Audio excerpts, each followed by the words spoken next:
Word Excel থেকে মূলত Excel এর কাজ দেয় না, ওয়ার্ডের কাজটাই। ঠিক আছে? ওয়ার্ড বলতে এখানে কোনটা দেওয়া আছে, বিভিন্ন ভার্সন থাকে, সবগুলোর কাজই অলমোস্ট সেম। ঠিক আছে, ডিফল্ট যেটা থাকবে সেটা মনে হয় অফিস 365 দেওয়া, ম্যাক্সিমাম জায়গায় অফিস 21, অফিস 2016 এগুলোটা দেওয়া থাকে, সবগুলোর জায়গায় অপশন আপনার অলমোস্ট সেম থাকে। আপনাদের জব 1 জব 2 তো লেখাই থাকবে, দুইটা ফোল্ডার বানাবেন, একটা ফোল্ডারের মধ্যে অফিসের কাজ, আরেকটার মধ্যে ওয়েবসাইটের কাজ। তো ওয়ার্ডের কাজের মধ্যে আপনারে যে জবের শীটটা দিবে না, শীটের মধ্যে দেখবেন দুইটা পেজ থাকে, এই সাইডে একটা পেজ, এই সাইডে একটা বইয়ের মতো, বইয়ের এই সাইডের এক পাতা থাকে না, এই সাইডের পেজে কিছু ইনস্ট্রাকশন দেওয়া থাকবে, আর এই পাশের পেজে কিছু লেখা দেওয়া থাকবে। এক পাশে কিছু ইনস্ট্রাকশন, এক পাশে কিছু লেখা। লেখাটা এমন টাইপের হইতে পারে, ধরেন এক পেজের একটা প্যারাগ্রাফ, এক পেজও না, এক পেজের থেকেও কম, এক হাফ পেজের একটা প্যারাগ্রাফ, অথবা একটা অ্যাপ্লিকেশন, অথবা একটা লেটার, তাই না? অ্যাপ্লিকেশন, লেটার বা প্যারাগ্রাফ, এগুলোর মধ্যে যে কোনো একটা থাকবে। ম্যাক্সিমাম টাইমে অ্যাপ্লিকেশনই থাকে, কোনো একটা অ্যাপ্লিকেশন অথবা কোনো একটা লেটার থাকে। তো লেটারটা ওইখানে লেখা দেওয়া থাকে, লেখা দেওয়া থাকে কিরকম ফরম্যাটে থাকবে ওইটাও লেখা দেওয়া থাকে, কোন কোন ফরম্যাট ইউজ হবে, ফন্ট সাইজ কত হবে, এগুলা দেখবেন ছক আকারে একটা বক্স করে, ওই বক্সের ভিতর লেখা থাকে যে টাইটেলের ফন্ট ফ্যামিলি এইটা, তারপরে ইনার টেক্সট মানে টাইটেলের পরে যেটা আছে ওটার বলে ইনার টেক্সট অথবা প্যারাগ্রাফের ফন্ট ফ্যামিলি এইটা, তারপরে পাশে আবার লেখা থাকে আরেকটা বক্সে ফন্ট সাইজ এত, এরকম করে বলা থাকে। ধরেন আমরা একটা টেবিল বানাই, এরকম করে লেখা থাকবে যে টাইটেল ফন্ট ফ্যামিলি। অ্যাপ্লিকেশনের টাইটেল বলতে কোনটারে বোঝায়, মানে যে অ্যাপ্লিকেশনটা কি নিয়ে এটা নিয়ে লেখা অ্যাপ্লিকেশন দিলে টাইটেল থাকবে, অ্যাপ্লিকেশন দিলে হয়তো সাবজেক্ট, আর প্যারাগ্রাফ দিলে তাইলে এরকম টাইটেল। ঠিক আছে, ফন্ট ফ্যামিলি দিয়ে কোনো একটা ফন্ট ফ্যামিলির নাম থাকবে, যেমন টাইমস নিউ রোমান এরকম দেওয়া থাকবে, তারপরে সাইজ সাইজ অথবা 12 অথবা 13 যেটা দেওয়া থাকবে, এরকম করে লেখা থাকবে যে টাইটেল, তারপরে মনে করেন টেক্সট, টেক্সট মানে কি টাইটেলের পরে যে প্যারাগ্রাফ অথবা সাবজেক্ট ভিতরে যেগুলো আছে এইগুলার এরকম ফন্ট ফ্যামিলি, তারপরে আপনার সাইজ 11, 12 এরকম লেখা থাকে। ঠিক আছে, এরকম একটা বক্স থাকবে খাতার এক পাশের পেজে, এটার মধ্যে এরকম আরো আরো কিছু লেখা থাকবে, এরকম ইনস্ট্রাকশন দেওয়া থাকবে যে কোথায় কোন ফন্ট ফ্যামিলি ইউজ করবেন, কোথায় কত সাইজ ইউজ করবেন, এগুলা। আর তার নিচে আরেকটা জিনিস ইনস্ট্রাকশন দেয় যে কিছুটা এরকম লেখা থাকে যে show file path in footer, এরকম show file path in footer অথবা show dynamic file path in footer, এটা আরো বিস্তারিত ভাবে লেখা থাকে। মূল বিষয় হলো এটা যে show file dynamic file path in footer. দুইটার কাজ হলো এখান থেকে দুইটা জিনিস দেখবে, ফার্স্ট অফ অল দেখবে আপনি এগুলা বসাইতে পারছেন কিনা আপনার লেখার মধ্যে, যে লেখা টাইটেলের মধ্যে এই ফন্ট ফ্যামিলি আছে কিনা, এই সাইজ আছে কিনা, লেখার টেক্সটের মধ্যে এই ফন্ট ফ্যামিলি আছে কিনা, এই সাইজ আছে কিনা, এগুলা চেক করবে। আরেকটা জিনিস থাকবে অ্যালাইনমেন্ট, টেক্সটের অ্যালাইনমেন্ট। অ্যালাইনমেন্ট যেটা লেখা থাকবে না যে অ্যালাইনমেন্ট কি, বাট দেখে আপনারা বুঝতে হবে, আমরা টেক্সট অ্যালাইনমেন্ট দেখলে বুঝি না কোনটা টেক্সট অ্যালাইন লেফট, কোনটা টেক্সট অ্যালাইন রাইট, আর কোনটা হলো জাস্টিফাই, কোনটা সেন্টার। চারটাই তো চারটা বিষয়, লেফট রাইট সেন্টার জাস্টিফাই। তো ওনারাও জাস্টিফাই চায়, বাট এটা এরকম লেখা থাকে না, এরকম লেখা থাকবে না, বাট দেখে বুঝতে হবে জাস্টিফাই, যদি জাস্টিফাই না হয় তাহলে লেফট। এটা ফার্স্টে চেক করবে আপনি এটা বসাইতে পারছেন কিনা, এটা যদি বসাইতে পারেন সেকেন্ডে চেক করবে show dynamic file path in footer. এটার কাজ হলো পেজের ফুটার থাকে না নিচে, ফুটারের মধ্যে এই যে ফাইল, এটা তো এখনো সেভ করি নাই কোথাও, এটা তো আগে সেভ করে নেবেন আপনারা একটা ফোল্ডার বানাবেন, যে জব 1 ফোল্ডারের, ওই ফোল্ডারের যে পাথটা মানে কোন ডি ড্রাইভের মধ্যে এই ফোল্ডারের মধ্যে জব 1 নামে ফোল্ডার, এই যে পাথটা, এই পাথটা আপনার ফুটারে শো করবে। মানে যে পেজে অ্যাপ্লিকেশনটা আছে ওই অ্যাপ্লিকেশনের এই ফাইলটা যেখানে আছে ওই জায়গার লোকেশনটা শো করতে হবে, লোকেশনটা শো কোন জায়গা এই পেজের ফুটার, প্রত্যেক পেজের ফুটারে আসবে, ফুটার তো সব পেজে সেম থাকে, প্রত্যেক পেজের ফুটারে। আরেকটা জিনিস চাবে যে show page number bottom of the page, পেজের মধ্যে প্রত্যেকটা পেজের মধ্যে যাতে অটোমেটিক পেজ নাম্বার শো করে, পেজ নাম্বার তো ম্যানুয়ালি বসাবো না, প্রিন্টার দিতে থাকবেন, পেজ বানাইতে থাকবেন। এখানে টোটাল পেজ আছে কয়টা, এই যে নিচে লেখা থাকে পেজ 1 অফ 1, মানে একটা পেজ আছে আর আমি এক নাম্বার পেজটাই লিখতেছি। ঠিক আছে, পেজ নাম্বারটা লাস্টে লিখবো, আর ফুটার মানে একদম নিচে আমি ফাইলের পাথটা বসায় দেবো, এটাই তো। একই জায়গায় বটম বলতে ফুটারই বোঝানো হয়েছে। ধরেন এটা যদি আমার ফুটার হয় এই জায়গায় যদি আমার ফুটার হয়, এক পাশে মনে করেন আমার পেজ নাম্বার শো করবে, এখানে ধরুন 1 2 3 এরকম, আর এখানে মনে করেন আপনার ফাইলের যে পাথটা আছে, এক পাশে পেজ নাম্বার, এক পাশে ফাইল পাথ, এই জিনিসটা হলো চাই। ঠিক আছে, এটা ওনারা দেখলে বুঝতে পারে, নিচে জাস্ট স্ক্রল করে দেখবে ফাইল পাথ আছে, ফুটার পাথ আছে, ওকে ফাইল ক্লোজ করে, আর কিছু ধরে দেখবে না। ঠিক আছে, আর উপরের গুলো আমরা চোখে দেখলেই বুঝতে পারি যে আসলে টাইমস নিউ মান হয়েছে কিনা, কিছু ফন্ট আছে দেখলেই বোঝা যায় এটাই ফন্ট কিনা। এতটুকু। এখানে যদি আপনারা ফার্স্ট অফ অল তো টাইপ করা লাগবে, যেটা লেখা থাকবে পেজে হুবহু ওইটাই টাইপ করা লাগবে। পেজে যেটা আছে ওটা দেখে দেখে টাইপ করা লাগবে, পেজে যেটা লেখা দেওয়া থাকবে ওইটা দেখে দেখে আপনারা টাইপ করবেন। টাইপ করতে পারবেন না? টাইপ করতে তো সমস্যা নেই। কেন বলতো লরিং ইপসাম দিয়ে কিছু, লরিং ইপসামকে আপডেট হয়েছে নাকি? ভাই লরিং ইপসাম, লরিং ইপসাম থেকে কিছু লেখা নিয়ে নিলাম। লেখার স্পিড যদি বাড়াইতে চান, বেশি বেশি ডব্লিউপিএম টেস্ট করবেন একা একা বসে। ডব্লিউপিএম টেস্ট, এটা ডব্লিউপিএম টেস্ট। ঠিক আছে, এখানে অনেকগুলো আছে, এগুলো সবগুলাই ডব্লিউপিএম টেস্ট, মানে ওয়ার্ড পার মিনিট। ডব্লিউপিএম মানে কি? ওয়ার্ড পার মিনিট, মানে আপনি প্রতি মিনিটে কত ওয়ার্ড টাইপ করতে পারেন, প্রতি মিনিটে কত ওয়ার্ড টাইপ করতে পারেন। আপনি যদি যে কোনো গভর্নমেন্ট জবে অ্যাপ্লাই করেন, আপনাকে মিনিমাম বলে দেয় বাংলায় 30, ইংলিশে 30, ইংলিশে মনে হয় 25 বা 20 দেয়, ইংলিশ বাংলা একটু কম দেয়, কারণ বাংলা টাইপ করে একটু টাইম বেশি লাগে। তবে ইংলিশে বেশি দেয়, ইংলিশে আপনি যত বেশি পারবেন তত আপনাকে প্রায়োরিটি দেবে যে কোনো জবের ক্ষেত্রে। ঠিক আছে, এভারেজ আপনার 40 থাকা ভালো, এভারেজ 40 বা 30-এর বেশি, 30 থেকে 40-এর ভিতরে থাকা হলো ভালো পার ডে। ওই টাইপ করা যাবে না যে দেখা দেখে এখানে করা যাবে। আমি টাইপিং শিখছি হলো আপনার এই যেটা দিয়ে লাইভ চ্যাট আছে না, এই লাইভ চ্যাটে টাইপ করতে হবে। Live chat test your typing skills, এখানে আপনি যখন আসবেন দেখবেন আপনার নিচে এরকম উপরে টাইমিং দেওয়া আছে না, 60 সেকেন্ড, 60 সেকেন্ড মানে 1 মিনিট। এখানে 60 সেকেন্ড আপনি যে কয়টা ওয়ার্ড টাইপ করবেন ওটা হলো আপনার ডব্লিউপিএম। ঠিক আছে, মাঝে মধ্যে ফ্রি টাইমে বসে থাকলে এখানে ঢুকে দেখবেন র্যান্ডম লেখা আসতে থাকবে, আপনি র্যান্ডম লিখতে থাকবেন, আমি লেখা শুরু করলে এটা টাইমিং কাউন্ট করা শুরু হয়ে যাবে।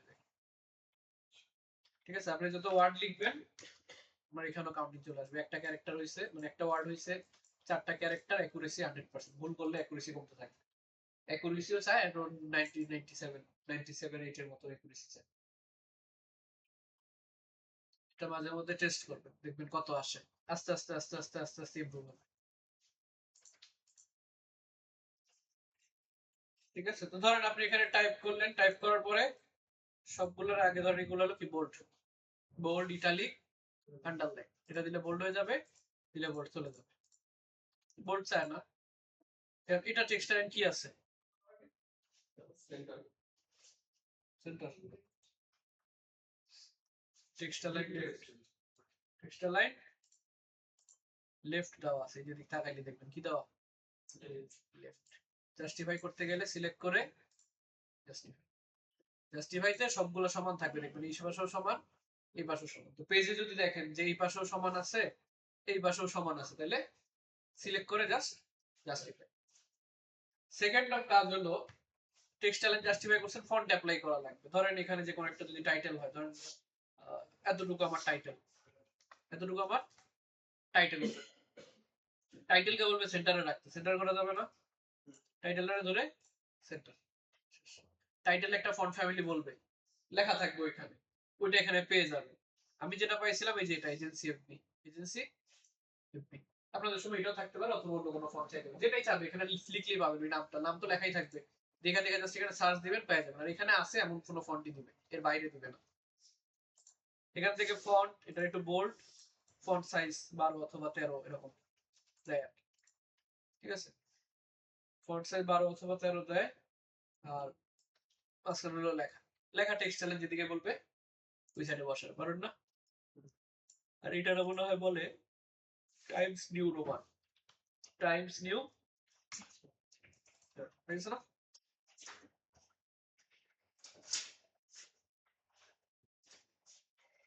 টাইমস নিউ, এরকম একটা ফন্ট ফ্যামিলি আর ফন্ট সাইজ, আর এটার ফন্ট সাইজ একটু ছোট, এটা সম্ভবত 11।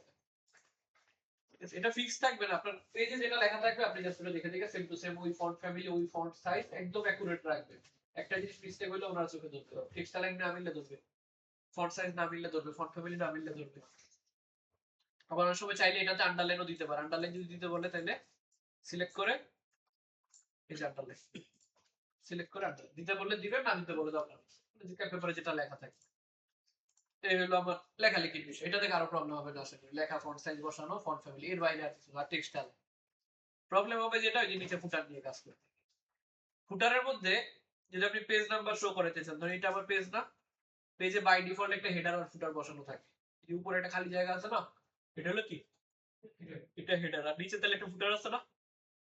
ফুটার ইনেবল করতে পারেন দুই ভাবে, একটা হলো আপনি এখানে যদি ডাবল ক্লিক করেন ফুটার অ্যাক্টিভেট হয়ে গেছে না, বাইরে ক্লিক করলে চলে যাবে, একদম নিচে এসে ডাবল ক্লিক করলে ফুটার অ্যাক্টিভেট হয়ে যায়, মানে এখন ফুটারে কাজ করতে হবে, এছাড়া অফ করে দিলে আবার ফুটারে কাজ করতে হবে।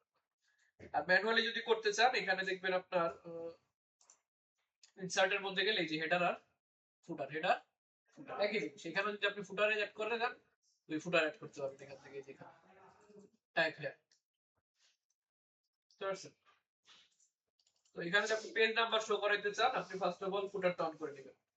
দুইটা জিনিস চাইছে, পেজ নাম্বার আর একটা ফাইল পাথ, পেজ নাম্বার আর ফাইল পাথ। পেজ নাম্বারের জন্য এই যে এখান থেকে পেজ নাম্বার, এখানে বলবেন এই যে বটম অফ দা পেজ, এটা লেখা থাকবে, যে বললাম বটম অফ দা পেজ লেখা থাকবে, বটম অফ দা পেজ বললে এখানে, যদি টপ অফ দা পেজ বলে তাহলে এখানে, পেজ মার্জিনে বললে এখান থেকে, যে কোনো একটা আপনি ইউজ করতে পারেন। দেন বটম অফ দা পেজ থেকে শুরুতে, মানে বাম পাশে, মাঝখানে, ডান পাশে, যে কোনো দিকে বসাইতে পারেন।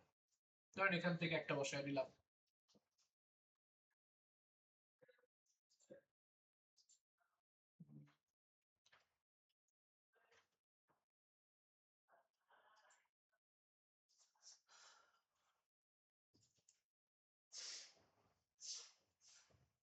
এটা ঠিক আছে না, পেজ নাম্বার। এখন আপনি নিচে ফুটারে যদি আপনি ম্যানুয়ালি 1 লেখেন, এরকম অনেকে আছে কি করে এরকম 1 লিখে দেয়, এরকম 1 লিখেন, এরকম 1 লিখলে সমস্যা কি, এরকম 1 যদি আপনি লিখেন, যে বাইরে ক্লিক করছি 1 আসছে না ফুটারে, এটা কিন্তু সিলেক্ট করা যাইতেছে না কারণ এটা ফুটারে আটকে গেছে। তাহলে এটা আমি কি করব, এখন তো আমি নতুন পেজ বানাই, লেখা শেষে নতুন পেজ আসবে না, এই যে নতুন পেজ আসছে না, নতুন পেজ, নতুন পেজের নিচে গেলে দেখবেন কত লেখা 1, তাহলে আপনার এক পেজে 1 এক পেজে 2 ম্যানুয়ালি বসানো লাগতেছে না, এই জন্য এটা করা যাবে না। ওনারা কি করবে, সেরকম কয়েকটা এন্টার দিয়ে এরপর নিচে তাকায় দেখবে নিচে 2 আসছে, 2 আসলে ঠিক আছে, না আসলে না আসলে আপনি উনি বুঝতে হবে আপনি এটা ম্যানুয়ালি বসান, মানে এমনি লেখা রাখছেন পেজ নাম্বার বসান। আপনার কি করতে হবে, 1 লেখা যাবে না, আপনি এখানে গিয়ে ফুটার এই যে পেজ নাম্বার, বুঝতে পারছেন, ফুটার অন করে পেজ নাম্বার, এই পেজ নাম্বার খুঁজে না পাইলে কই যে হেডার এন্ড ফুটার পাবেন, এখানে header and footer, page number, bottom of the page, এখান থেকে যে কোনো একটা বসাই ডিফল্ট দিতে হবে তাহলে কি আসবে? ডিফল্ট। এখানে যদি 1 দিছেন, এখন যদি আমি এন্টার দিয়ে নিচে আসি, নিচে এসে দেখেন আরো যদি নিচে আসেন,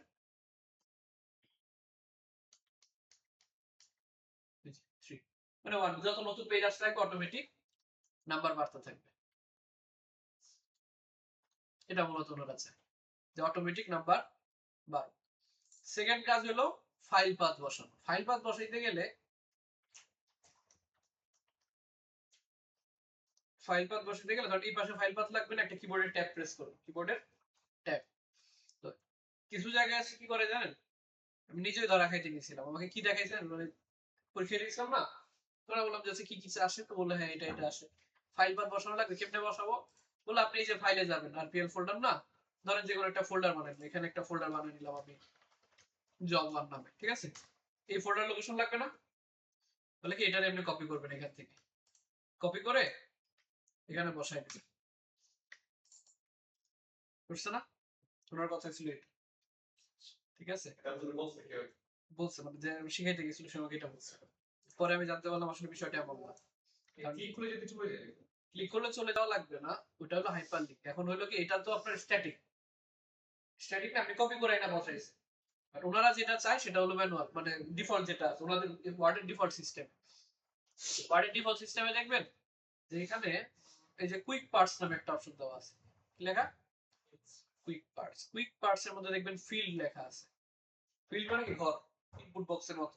এখানে একটা বক্স থাকবে, ওটার ভিতরে আপনি কিছু এসে বসাইতে পারবেন। তো এই ইনপুট ফিল্ড একটা বসাই নেবেন এখানে। স্যার এখন আসুন, একটা ফিল্ড বসাই নেবেন, ঠিক আছে? ফিল্ড বসানোর পর একটু নিচে দেখবেন যে এখানে যা দেখতেছেন এগুলো সবগুলো অপশন ফিল্ডের মধ্যে বসানোর জন্য। আপনি ফিল্ডের মধ্যে যে টেমপ্লেট, সাবজেক্ট, স্টাইল, অ্যাড্রেস অনেক কিছু বসাইতে পারেন। আমার লাগবে কি ফাইল পাথ না? ফাইল পাথের জন্য আপনি এখানে এই যে ডকুমেন্ট ইনফরমেশন, মানে ফাইলের নাম টাম এগুলো, এই যে ফাইলের সবকিছু দেওয়া আছে, ফাইলের comments, property, file name, file size, যেটা file size, sorry file name, যে ফাইলটা আপনি বানাইছেন এই ফাইলের নেম। এরপরে বলছি কি এই যে এই জিনিসটা চেক মার্ক করে দিবেন, অ্যাড পাথ টু ফাইল। একটা হলো আমার ফাইলের নাম। এখন এটা আসবে না, কেন আসবে না? কারণ ফাইলটা আমি সেভ করে নিব। এই ফাইলটা ধরেন আমি সেভ করে নিলাম। এই জিনিসটা একটু জিজ্ঞেস করে, সেভ আর সেভ এর ডিফারেন্স। সেভ আর সেভ এর দুটো ডিফারেন্স কি বলতো? সেভ বলতে মানে আমার ফাইলটা সিলেক্ট করে আছে, এখানে সেভ হয়ে যাবে অটোমেটিক। আর সেভ এস করতে গেলে আমার স্টেপ ফোল্ডার সিলেক্ট করতে হবে। এটা এভাবে বলতে পারেন যে ধরেন সেভ যখন করেন, একবার সেভ করলে আপনার যে ফাইলটা অলরেডি এক্সিস্ট আছে এই ফাইলটা রিপ্লেস হয়ে যায়। রিপ্লেসে আপডেটেড নতুন একটা ভার্সন আসে। ঠিক আছে? ধরেন একটা ফাইলে আপনি 2 লাইন লিখছেন, ওটার আবার ওপেন করে আপনি 4 লাইন 5 লাইন আরো অ্যাড করলেন। যখন সেভ দিবেন আগের যে 2 লাইন লেখা ফাইলটা ছিল ওটা থাকবে, ওটা রিপ্লেস হয়ে আপনার নতুন ফাইলটা গিয়ে বসবে। এটা হলো সেভ। আর সেভ অ্যাজ হলো যে আগেরটা অ্যাজ ইট ইজ যেমন আছে তেমনই থাকবে, ওইটা রাখে আপনি নতুন আরেকটা ফাইল বানাবেন। এটা হলো সেভ অ্যাজ। আগের ফাইলটাকে অপরিবর্তিত রেখে নতুন ভাবে সেভ করার জন্য সেভ অ্যাজ। ঠিক আছে? মেইন ডিফারেন্স এটা, সেভ দিলে আপনার আগের ফাইল রিপ্লেস হয়, আর সেভ অ্যাজ দিলে আগের ফাইলে কিছু হয় না, নতুন করে একটা ফাইল সেভ হয়। তো এটা আমরা সেভ করলাম, মনে করেন browse D drive RPL job 1 job 1। এটার নাম আপনারা দিতে বলবেন। নাম কিরকম দিতে বলবে? ধরেন আপনার আইডি, আপনার একটা আইডি দিবে, রেজিস্ট্রেশন আইডি। রেজিস্ট্রেশন কার্ডের সাথে একটা আইডি আসবে, রেজিস্ট্রেশন আইডি আন্ডারস্কোর আপনার ফুল এরকম। বুঝতে পারছেন? আরো কিছু হয়তো কি যেন আরো কিছু ছিল মনে হয়, মানে যেটাই বলা যায় ওটা বলে দিবে। এই ফরম্যাটে সেভ করতে হবে, আপনার ওই ফরম্যাটে সেভ করতে হবে, যে আপনার ইউজার আইডি আন্ডারস্কোর আপনার ফুল নেম দিয়ে docx। এখন ফরম্যাটের নাম কি? docx। docx মানে ডকুমেন্ট ফরম্যাট। এবার আপনি এখানে অ্যাড করতে পারেন যে ডকুমেন্ট ইনফো, এই যে এখান থেকে quick parts, field, document information, file name. File নেমটা অবশ্যই মনে করে যে অ্যাড পাথ টু ফাইল, তা না হলে কি শুধু ফাইলের নেমটা আসবে। আর যখন পাথ অ্যাড করে দিবেন তখন একদম পুরো ইউআরএলটা আসবে। ঠিক আছে? দিয়ে এই যে এবার দেখছেন ডি ড্রাইভে আরপিএল এর মধ্যে জব 1 এর মধ্যে এই নামের ফাইলটা আছে। তারপর এটারে মনে করেন আরেকটু এরকম সরাই দিতে পারেন।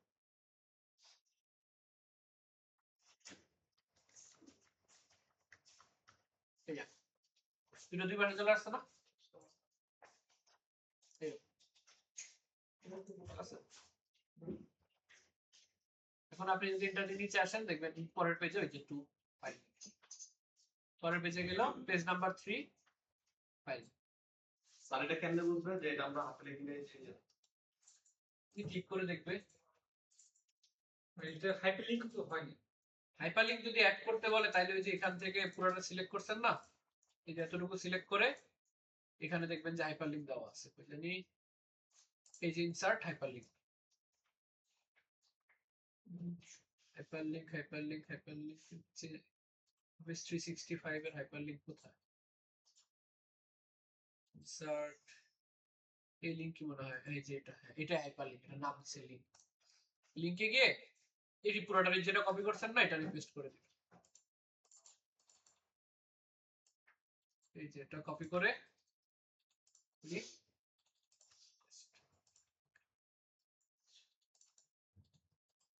এটা তো হাইপারলিংক করা লাগে না, এরকম থাকলে হাইপারলিংক করলে যে দাগ চলে আসে তখন ওটা হাইপারলিংক করা আছে। ঠিক আছে? এখন এটা যদি আবার সেভ করতে বল, এটা ফাইলটা সেভ করছেন না আপনি, সেভ করছেন কি ফরম্যাটে? docx। এটারে বলবে তিনটা ফরম্যাটে সেভ করে, এটাও লেখা থাকে এটারে তিনটা ফরম্যাটে সেভ করো। কোন কোন তিনটা ফরম্যাট? একটা হলো docx, আরেকটা doc ফাইল, আরেকটা হলো pdf file. docx, doc file, pdf file, তিনটা ফরম্যাট।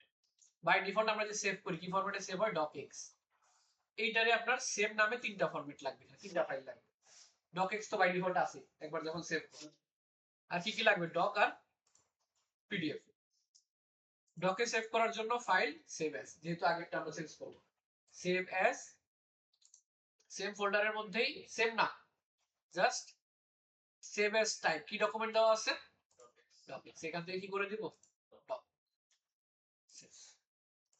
বুঝলাম আরেকটা কি চাইছে PDF file save as same folder select করে এখান থেকে পিডিএফ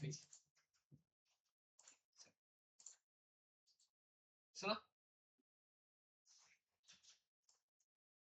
ফাইল পাথ চলে আসছে তো ওটাও তো তাহলে মানে হিসাবে ঠিকই ছিল আপনি যেটা করছিলেন যে লিংক কপি করে পেস্ট করছিলেন একই তো কাজ নিচের লিংকটা একই কাজ ওনারা চাই হলো এটা এখন হইতে পারে যে জিজ্ঞাসা করতেছে এটা কিভাবে আছে আচ্ছা কিন্তু লেখা তো সেমই আসবে এরকম এখন যদি ওনার চোখে না পড়ে সময় থাকে যে উনি খেয়াল করেন না অনেক সময় আছে যে আয়সা দেখে আমার মনে হলো না এটা জিজ্ঞেস করি কেমনে করছে ফাইল পাথটা আরেকবার একটু দেখেন ফাইল পাথটা বসানোর জন্য ফাইল পাথ এখান থেকে সরাই একটাতে সরাইলে কি সবগুলো সরে যাবে হ্যাঁ এটা পুরোটা একটা না না ওই যে নিচে পেজটা সরে গেছে হ্যাঁ সব সরে যাবে ওটার একটা আমি যে ডিজাইন করি সেম টু সেম সব পেজে চলে আসে আরেকটা জিনিস এই যে দেখেন এটা কিন্তু ফাইল লেখা ছিল না পুরোটা একটা ছিল না ব্যাক স্পেস দিবেন পুরোটা চলে যাবে মানে এই যে পুরোটা চলে গেছে আর কুইক পার্টস থেকে ফিল্ড থেকে ফাইল নেম থেকে অ্যাড পাথ টু ফাইল এটা অবশ্যই চেক এটা চেক না করলে শুধুমাত্র যে ফাইল নেমটা আসবে ঠিক আছে এটা অ্যাড করার সময় field file name file path এরকম ঠিক আছে দুই পাশে এক পাশে আমার পেজ নাম্বার থাকবে আরেক পাশে আমার ওই ফাইল পাথটা থাকবে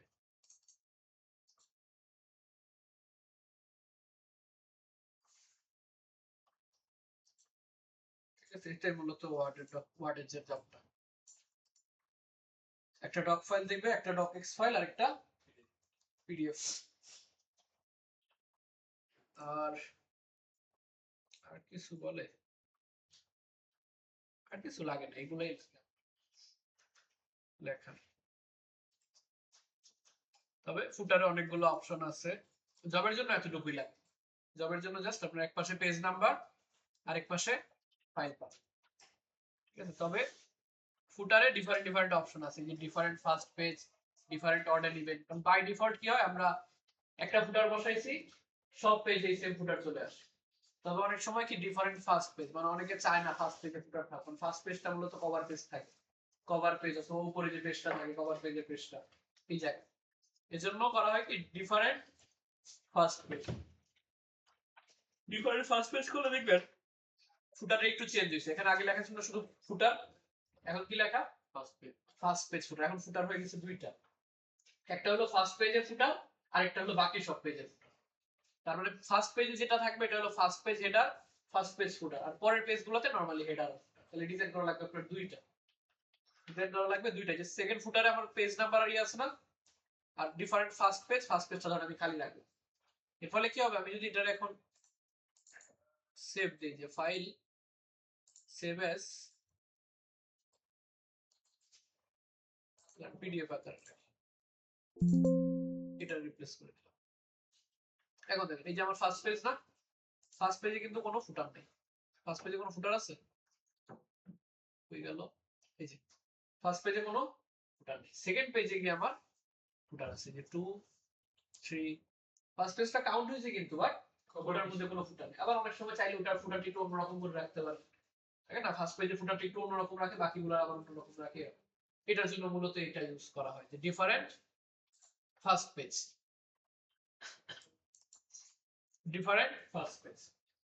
আর আরেক সময় করা হয় কি different odd and even page মানে হলো আমার মানে জোড় সংখ্যার পেজগুলো একরকম থাকবে বিজোড় সংখ্যার পেজগুলো একরকম থাকবে ঠিক আছে কারণ যখন আমরা বই দেখি বইগুলো দেখি না বই থাকে এরকম এই পাশে একটা পেজ, এই পাশে একটা পেজ, এরকম থাকে না? ডাবল পেজ, এই পাশে একটা পেজ, এই পাশে একটা পেজ। এই পাশে যে পেজটা থাকে তার পেজ নাম্বার থাকে কোন পাশে?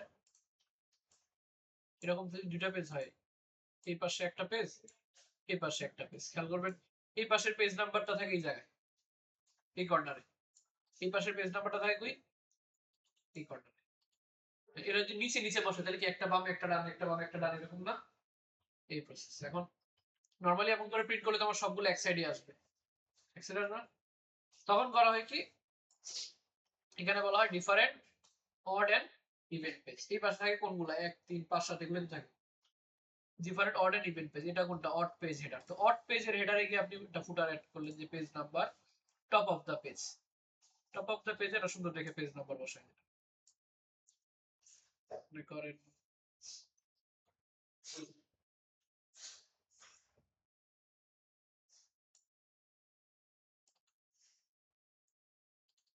ধরেন এটাই বসাইলাম।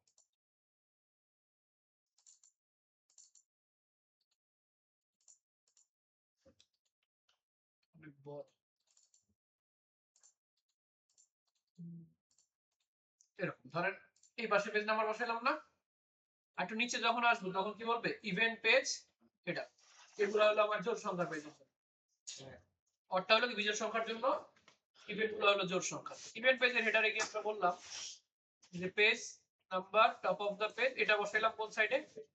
Right side. একটা হলো কি, ওয়ান হলো লেফট সাইডে, আরেকটা হলো রাইট সাইড। ঠিক আছে, এবার যদি আমরা এরকম সেম অনেকগুলা পেজ বানাই, ঠিক আছে না? এবার যেটা সেভ যে ফাইল সেভ অ্যাজ পিডিএফ। এবার দেখেন এটা হলো আমার প্রথম পেজ 1, পরেরটাতে এই পাশে, পরেরটাতে আবার 3 কোন পাশে আসবে? এই পাশে, বাম পাশে। আর 4 চলে যাবে সেভাবে 4 5 6 7 5, এই পাশে 6, এই পাশে 7, পরেরটা আসলে এই পাশে 8, এরকম করে প্রসেস আসতে থাকে। এই হলো পেজ নাম্বার। সেম ভাবে হেডারের ক্ষেত্রে যেরকম, ফুটারের ক্ষেত্রে সেরকম। হেডারও যেরকম আসবে, ফুটারও সেম থাকবে। এখানে আপনারা পেজ নাম্বার ছাড়াও আরো কিছু জিনিস বসাইতে পারেন। এই হেডারের মধ্যে দেওয়া আছে কি কি বসাইতে পারেন আপনি। ডেট এন্ড টাইম বসাইতে পারেন। এটা ধরেন অফ করে দিলাম ডিফারেন্ট। এখন যেটা বসাবো সব পেজে সেম থাকবে, ইভেন অফ করে দিছি। এখানে আপনি ডেট এন্ড টাইম বসাইতে পারেন, কোন ফরম্যাটে বসাইবেন সেটাও এরকম। এটা অটোমেটিক আপডেট হবে। অটোমেটিক আপডেট বলতে কি, যখন আপনি এটারে প্রিন্ট করবেন,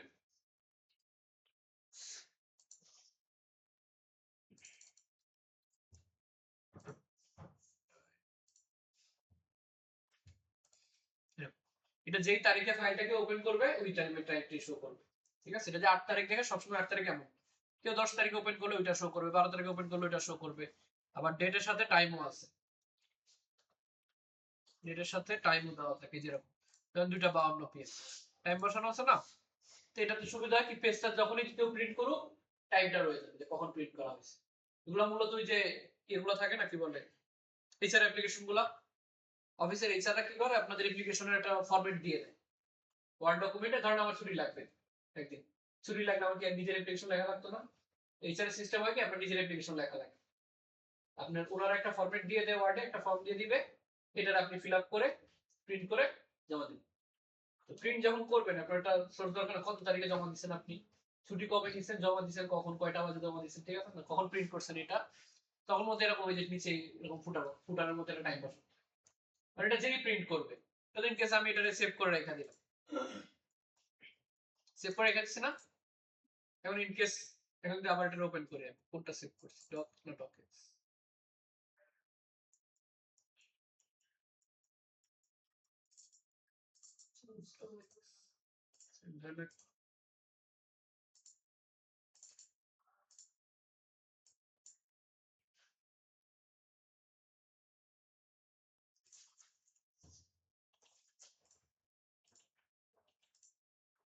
ও আচ্ছা, আপডেট অটোমেটিক্যালি চেক করে এখান থেকে আপডেট অটোমেটিক্যালি চেক করে, ঠিক আছে, আপডেট অটোমেটিক্যালি এটা চেক করে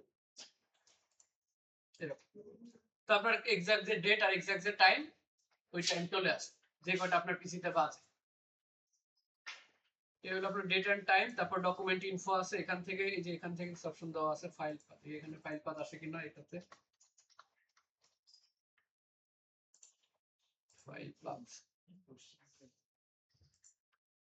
আচ্ছা, এটা হলো আপনার অফিস 365। অফিস 365 এর সুবিধা হলো এই যে আপনার এখানে ফাইল পাথের অপশন দেওয়া আছে, এই যে ডকুমেন্ট ইনফো, এই যে কুইক পার্টস থেকে যে আমরা ফিল্ড নিয়ে ডকুমেন্ট ইনফো পাঠাইছিলাম না, এখান থেকে এই যে ডকুমেন্ট ইনফরমেশন অফিস 365 এ আপনার এখানে একটা এই যে ডকুমেন্ট ইনফো এখানে বসাই দিচ্ছে, এখান থেকে ফাইল। তবে আপনারা সব পিসিতে অফিস 365 পাবেন না, যেখানে ইউজ করবেন ওগুলাতে রেগুলার যে আমাদের মাইক্রোসফট অফিস গুলো থাকে 2016, 18, 21 এগুলা পাবেন। ওইখান থেকে অ্যাড করতে গেলে আপনার ওই যে কুইক পার্টস থেকে অ্যাড করে নেওয়া লাগবে, ঠিক আছে? কুইক পার্টস ফিল্ড, এখান থেকে এই যে ডকুমেন্ট ইনফরমেশন, ঠিক আছে? File name, add path to file, ঠিক আছে? দুই জায়গা থেকে অ্যাড করতে পারেন। যদি দেখেন যে অফিস 365 আছে তাহলে তো সহজ, ডকুমেন্ট ইনফো থেকে ফাইল পাথ বসাই দিবেন, আর না হইলে কুইক পার্টস থেকে অ্যাড করে নেওয়া হবে। আবার অনেক সময় পিকচার অ্যাড করে, পিকচার ফুটারে অ্যাড করে না, হেডারের মধ্যে অনেক সময় পিকচার অ্যাড করে, ধরেন লোগো থাকে না, এর দিকে পিকচার অ্যাড করে দেওয়া যায়।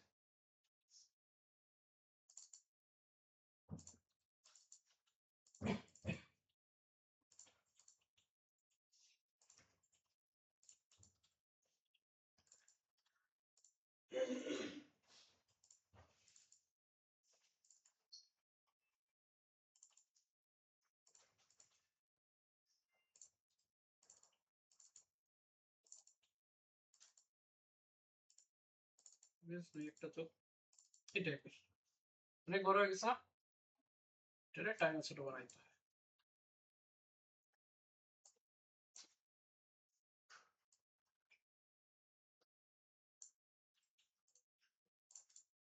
এরকম ছোট করে হেডারের মধ্যে আইকন বসে দেয়।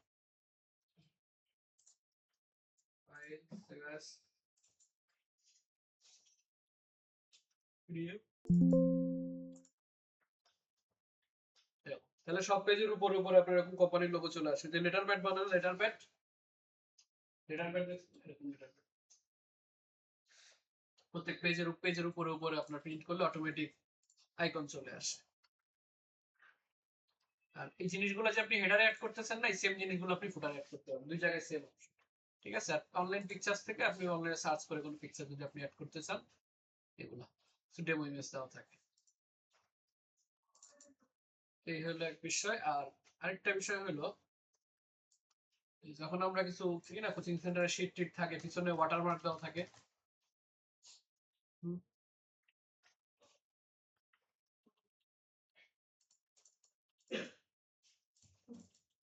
দেখবেন কি ওয়াটারমার্ক দেওয়া থাকে,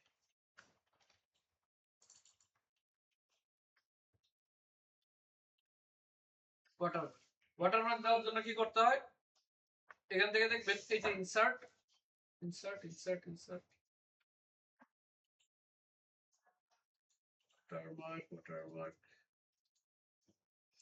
ডিজাইন, এই যে ডিজাইন থেকে ওয়াটারমার্ক, এই ডিজাইন থেকে আপনি ওয়াটারমার্ক পাওয়া যাবেন। এগুলো বাকি অপশন গুলো তো সেম, মানে কি বলে অন্যান্য অফিস গুলোতেও সেম থাকবে, ঠিক আছে? এটার মধ্যে ইন্টারফেসটা একটু আলাদা আছে, বাট অপশন গুলো সেম পাবেন প্রায়।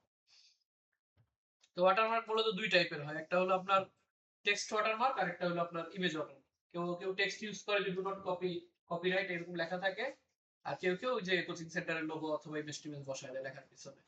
তো টেক্সট বসাইতে চাইলে এখানে 4টা ডেমো দেওয়া আছে, confidential 1, confidential, do not copy, do not copy, দুটো 4টা দেওয়া আছে। এর বাইরে যদি আরো এক্সট্রা চাও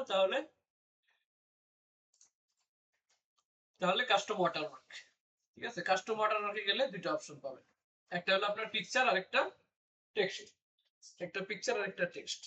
তো টেক্সটটা দেখি, আগে টেক্সট বসাইতে গেলে আগে টেক্সটটাকে ইনেবল করে নেবেন, ইনেবল করে আপনি কি লিখতে চান ওটা টেক্সটের মধ্যে লিখে দিন। এখানে মনে করেন আপনি লার্নিং এন্ড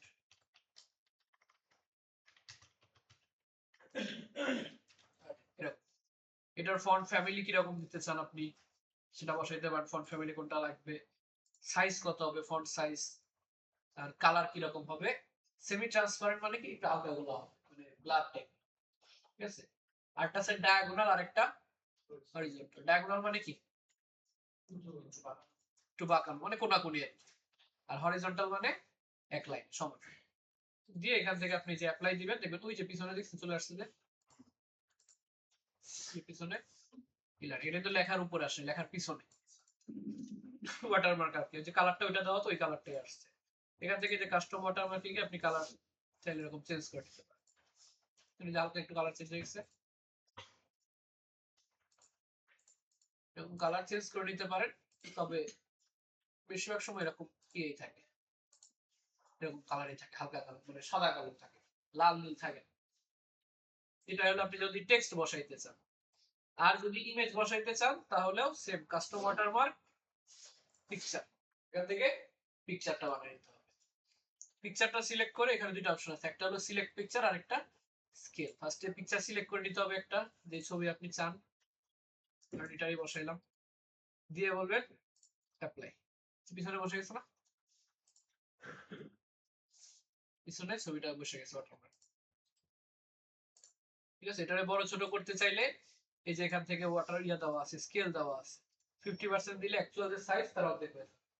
ঠিক আছে, যে ছোট সাইজ হয়ে গেছে। আর যদি বড় চান তখন এই যে 500%, মানে কি 5 গুণ হয়ে যাবে, অনেক বড় হয়ে গেছে। আর 100% দিলে মানে 100% মানে কি ফুল, মানে অ্যাকচুয়াল যে সাইজ ওই সাইজ। আর এটার পাশে একটা বাটন দেওয়া আছে ওয়াশ আউট। ওয়াশ আউট মানে হলো এই যে এটা ঘোলা হয়ে গেছে না, অপাসিটি একটু কমে গেছে, এটা হলো ওয়াশ আউট। যদি অফ করে দেন তাহলে আবার একদম ফুল কালার চলে আসছে না। তবে ওয়াটারমার্ক বসতে হইলে মানে বসাইলে ওয়াশ আউট সহই থাকে, ওয়াশ আউট না দিলে কি আপনার লেখাগুলা পড়ার মতো থাকে। ঠিক আছে, এখন দেখতে মনে হচ্ছে যে পড়া যেতেছে, বাট ওয়াশ আউট ছাড়া যদি আপনি এভাবে সব পিকচার তো এরকম হয়। সব পিকচারে, সব পিকচারে আসলে যে ওয়াশার না দিলে লেখাটা পড়ার যোগ্য থাকে। ম্যাক্সিমাম পিকচারই হয়, কারণ ছবিগুলো কালারফুল থাকে না। এটা যদি আপনি ধরেন সেভ অ্যাজ পিডিএফ দিয়ে দেখেন, এটা ডার্ক মোডের জন্য আরো বুঝতে ইয়া হইতেছে। দেখেন এটা যদি পিডিএফ এ আমি নিয়ে আসি তাহলে অ্যাকচুয়ালি এটা দেখতে হবে এই যে এরকম কালারফুল, মানে এটা কিন্তু কোনো কালার চেঞ্জ হয়নি, কিন্তু ছবি যেরকম কালার সেই কালার রয়েছে। আর যদি ওয়াশ আউট করে দিতেন তাহলে কালারটা একটু ডিম হয়ে যেত। ওয়াশ আউট,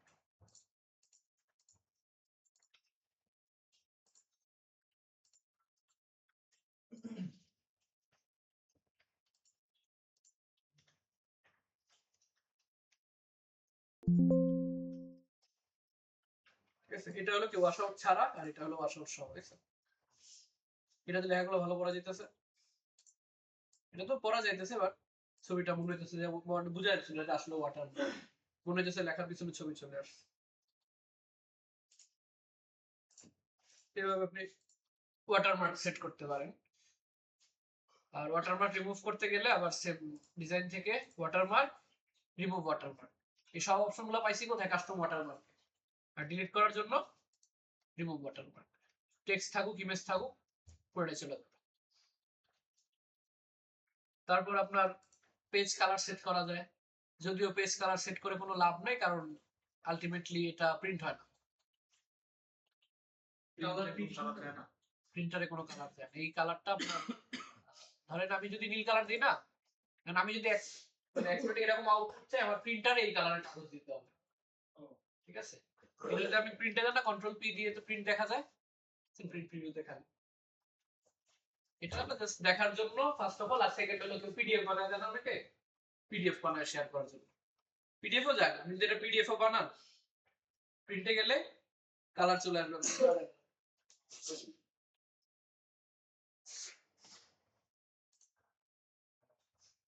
এই জন্য এটা আসলে তেমন কোনো কাজে না, দিচ্ছে আর কি জাস্ট দেখার জন্য, ডক ফাইল আকারে। No colour, page colour. তারপর আছে পেজ বর্ডার, পেজ যদি বর্ডার এড করতে চান বিভিন্ন টাইপের বর্ডার আছে, যেটা বর্ডার চলে আসছে সাইডে বর্ডার বসানোর জন্য। এই যে বর্ডার বসানোর জন্য, তারপর আপনার ইনসার্ট আর কিছু আছে দেখার মতো। ইনসার্টের একটা মজার বিষয় আছে, ধরেন ফরম্যাট পেইন্টার জানেন? ফরম্যাট পেইন্টার আমরা ধরেন কোনো একটা জিনিস যখন লেখেন, এখানে একটা লেখা, এতটুকু একটা লেখা আছে, এ টাইপ সেটিং ইন্ডাস্ট্রি। আবার এই জায়গাটা নিয়ে আমি নিচে আরেকটা ইয়ে বানাইলাম, টাইটেল বানাইলাম, টাইটেল নামায়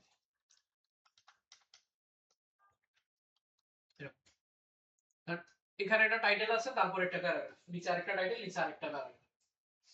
এখন আপনি এই টাইটেলটারে খুব সুন্দর করে ডিজাইন করলেন, এই টাইটেলটারে খুব সুন্দর করে আপনি ডিজাইন করলেন একটা ফন্ট ফ্যামিলি দিয়ে,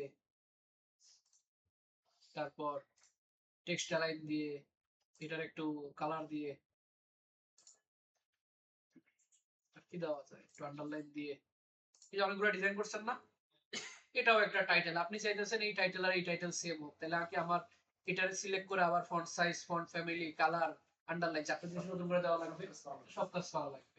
তো এটা হলো কিছুটা ওই সিএসএস এর ক্লাস চেঞ্জ করে দেওয়া, একটা ক্লাস বানায় ওই ক্লাসটা এখানে কপি পেস্ট করে, ক্লাসটা ধরাই দিলাম। এটার মধ্যে একটা ক্লাস আছে না, এটার এখানে ক্লিক করলে কপি হয়ে যাবে, যে ফরম্যাট পেইন্ট, লেখাটাকে সিলেক্ট করে দিবেন যে কোন লেখার ডিজাইনটা আমি কপি করতে চাইতেছি, এই লেখাটা সিলেক্ট করে এটার ডিজাইনটা আমি কপি করে নিলাম। এখন দেখেন লেখার উপর আসলে একটা ব্রাশ আসছে না সাথে, এখন এই ব্রাশটা দিয়ে আমি যে জায়গায় টান দিব ওই জায়গায় এরকম হয়ে যাবে, ঠিক আছে? এটাও কিন্তু ওয়ান টাইম।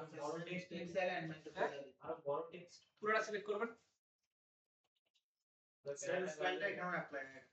শুধু স্টাইল গুলো আসছে, ঠিক আছে? আর এটা কিন্তু ওয়ান টাইম, যে এখন যদি আমি আবার সিলেক্ট করে আলাদা ক্লোজ করে দিই, পুরো প্যারাটা পুরোটা হবে, কারণ এটা একবার যখন কপি করে দিচ্ছেন একবার পেস্ট হয়ে গেছে। এখন যদি আপনি আবার করতে চান, আপনার আবার ওইখানে মাউস রেখা এটা সিলেক্ট করে কপি করে নিতে হবে, এরপরে আপনি আবার এটা সিলেক্ট করতে দিলে পুরোটা যতটুকু সিলেক্ট করবেন এরকম সেম ইয়াতে চলে আসবে। সেটাকে বলা হয় ফরম্যাট পেইন্টার। এটা হলো একই ডিজাইন যখন অনেকগুলো টেক্সটের মধ্যে অ্যাপ্লাই করতে যান তখন এই ফরম্যাট পেইন্টার লাগে। ফরম্যাট পেইন্টার লাগে, আর পরে হলো আপনার ফরম্যাট পেইন্টার আর ইনসার্টের মধ্যে কি আছে, ইনসার্ট পিকচার আছে, পিকচার ইনসার্ট করার জন্য পিকচার একটা মজার বিষয় আছে। আমরা যখন ওয়ার্ডের মধ্যে কোনো পিকচার ইনসার্ট করি, যেখানে অনেকগুলো লেখা আছে না, এখানে ধরেন আমি একটা ছবি ইনসার্ট করাইতে চাইতেছি, যে ইনসার্ট পিকচার, পিকচার্স, তাহলে এই ছবিটা আমি ইনসার্ট করব, ঠিক আছে? আমার আগে পরে লেখা সব চলে গেছে না, স্বাভাবিক লেখা চলে যাবে, ছবি অনেক বড়, এটা একটু ছোট করে নিলাম।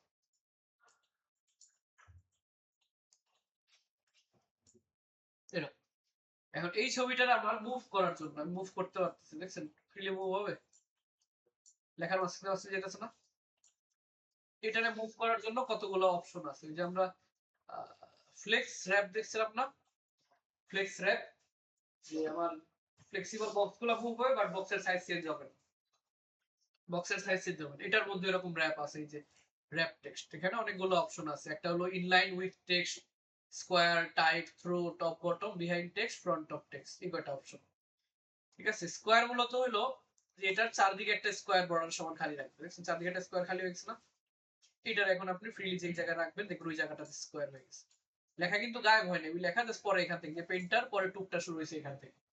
স্কুল কলেজের বইগুলোতে ছোটবেলায় ছিল গল্পের বইয়ের এই জায়গায় একটা ছবি বসানো থাকতো, আর এই পাশে সমাজ বইয়ে লেখা থাকতো, এরকম। এটা হলো স্কোয়ার, এটা হলো স্কোয়ার। তারপরে আর কি আছে, পিকচার অপশনগুলো আপনি ডাবল ক্লিক করলে যে পিকচার ফরম্যাট অপশন চলে আসবে, এখান থেকে পেয়ে যাবেন। ফরম্যাট ট্র্যাপ, এখানে পাবেন টাইট, টাইটটা ইউজ হয় মূলত আমার ছবি যদি পিএনজি হয়, এটা হলো পিএনজি ইমেজের জন্য, পিএনজি হইলে ছবি যতটুকু ততটুকু জায়গা রাখবে, এটা হলো টাইট। বেশিরভাগ ক্ষেত্রে টাইটটা ইউজ করা হয় কারণ এতে আপনি ছবি যে কোনো জায়গায় রাখতে পারবেন। আমার ছবি বরাবর খালি হয়ে গেছে না, gallery of tight 5 centuries essentially unchange, তারপরে শীটস কন্টেইনিং লেসন, মানে আমার লেখাগুলো শিখে আছে, জাস্ট মাঝখানে ছবিটা বসে যে কোনো জায়গায় আপনি বসাইতে পারেন। এটা হলো আপনার টাইট। এরপরে আছে একটা হলো থ্রু, থ্রু হলে কি আপনার লেখাটার গ্যাপ হয়, এটা মানে লেখার ভিতরে কোনো গ্যাপ নাই, তো কেস ধরেন এই জায়গায় যদি একটা গ্যাপ থাকে, লেখার ভিতরে গ্যাপ থাকে না, ধরেন একটা ডোনাট শেপ সার্কেল বড়, ভিতরে খালি বাইরে খালি, পিএনজি টাইপের ইমেজ, এই জায়গাটার মধ্যে কি লেখা আসা দরকার ছিল ভিতরে, মানে যদি আনতে চাইতেন আপনি আসলে এমন কোনো কথা নেই, যদি আনতে চান যে এখানেও লেখা থাকবে মাঝখানে, তখন মূলত এই থ্রোটা ইউজ করা হয়। থ্রো ডিফারেন্সটা বুঝছেন? কেস ধরেন এরকম পিনজি আছে দেখি, ডোনাট পিনজি,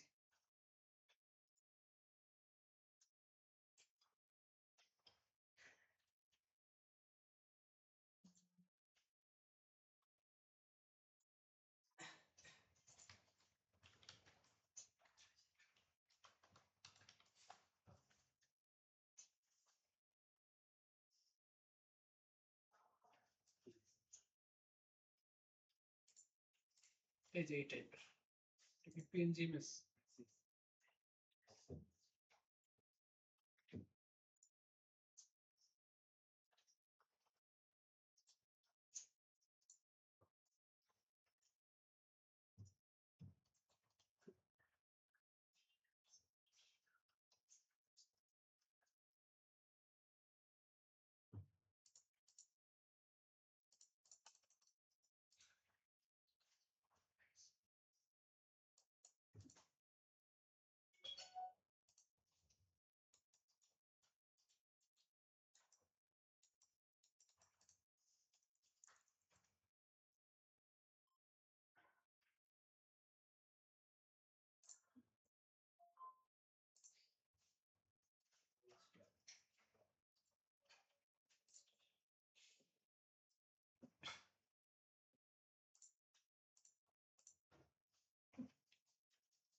চলে আসছে একটা।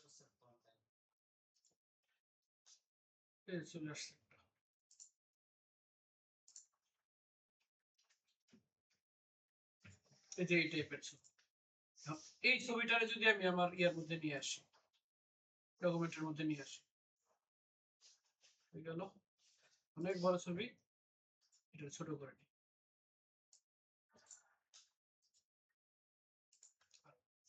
এটা ডিলিট করে দিই।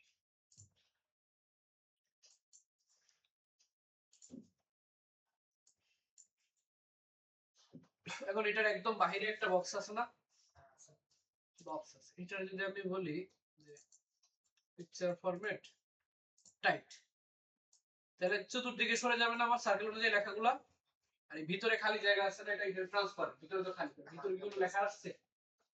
এই জিনিসটা যদি আমি থ্রো ইউজ করি তাহলে আমার সার্কেল অনেক ছোট হয়ে গেছে। এটা যদি আরেকটু বড় সার্কেল হইতো ধর একটু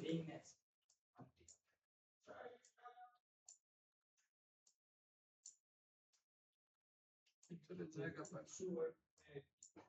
থ্রু মানে আর কি আমার লেখাটা ভিতর দিয়ে আসবে, মিডিলের ফাঁকা জায়গাটা তো আসার সাথে সাথে। হ্যাঁ।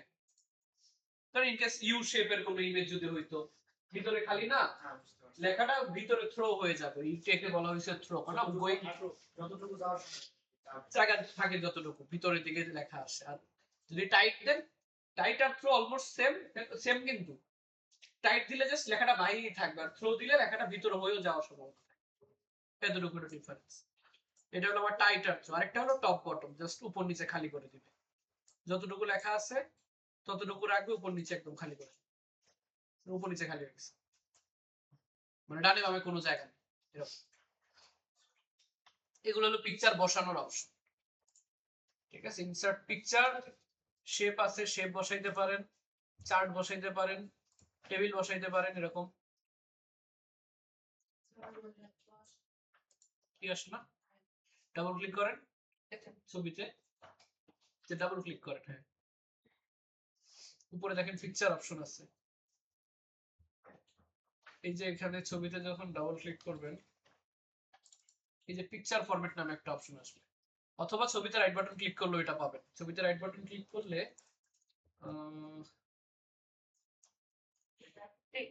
নাই,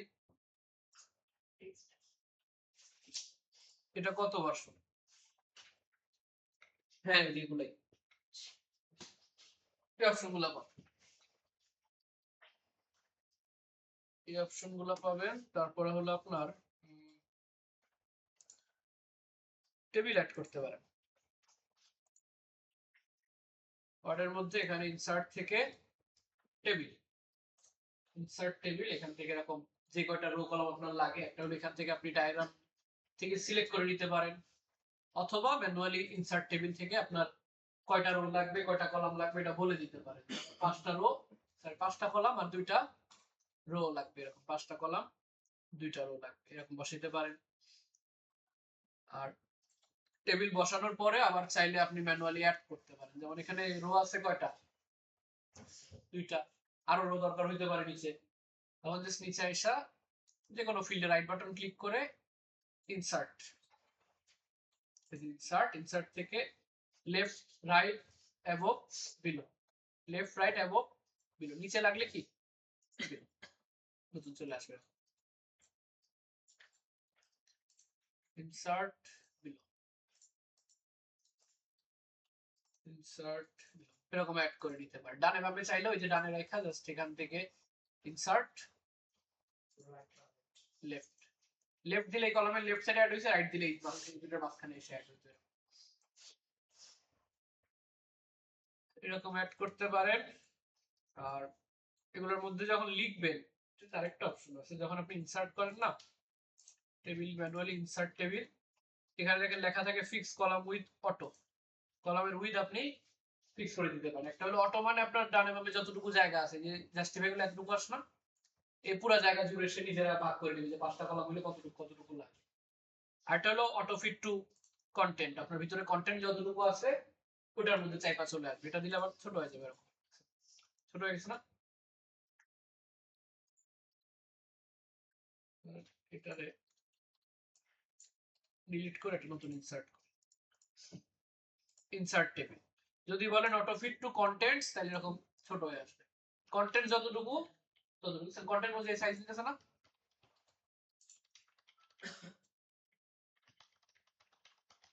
এরকম কন্টেন্ট অনুযায়ী সে সাইজ বড় ছোট করে নেবে।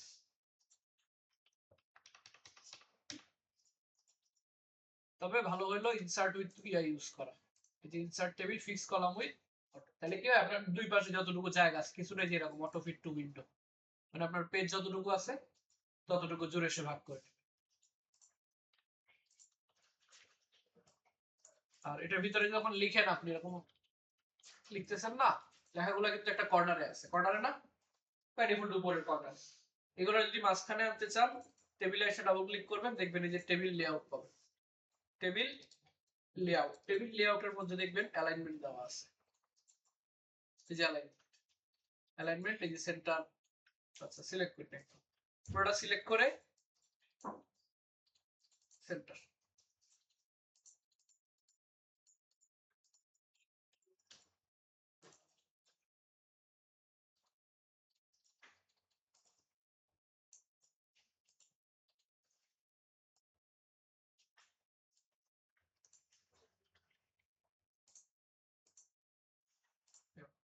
সেন্টার না একদম সেন্টার, সেন্টার,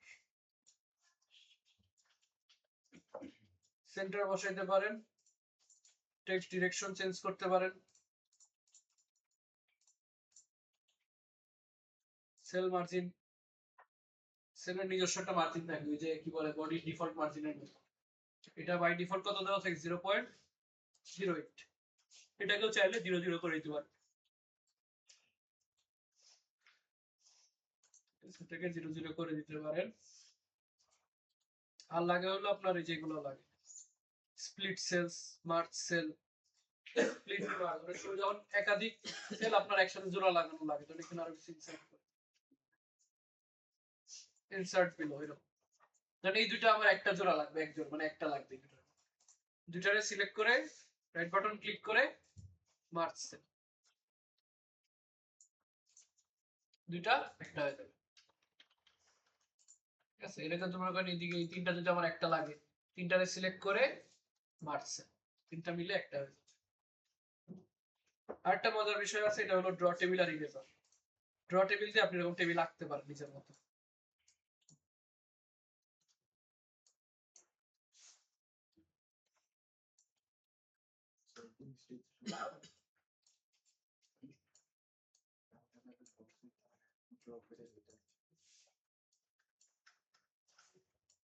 এটা সহজ আছে, তবে এটাতে লেআউট মিলানো কষ্টকর। আপনার দেখছেন লেআউট এলোমেলো হয়ে যাবে। স্যার উপরে যেটা গেল এটা কিভাবে দিলে? কোনটা? ওই যে স্যার উপরে ওইটা গেছে একটা নিচে না।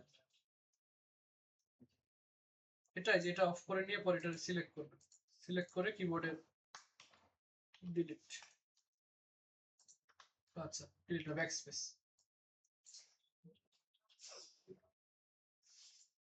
স্পেস দিলে চলে যাবে। ঠিক আছে, এটা হলো আপনার একাধিক সেল যদি জোড়া লাগাইতে চান। আর যদি একটারে ভাগ করতে চান, মনে করেন এটা একটা বক্স না, এটা যদি আরো ভাগ বাড়াইতে চান তখন দুইটা ওইটা বাড়াইতে পারেন। একটা হলো আপনার ওই যে ঠিক আছে, আইকন নিতে পারেন, এই যে টেবিল লেআউট থেকে ড্র টেবিল, মাঝখানটা আইকন নিলে হবে না, এইরকম এখান থেকে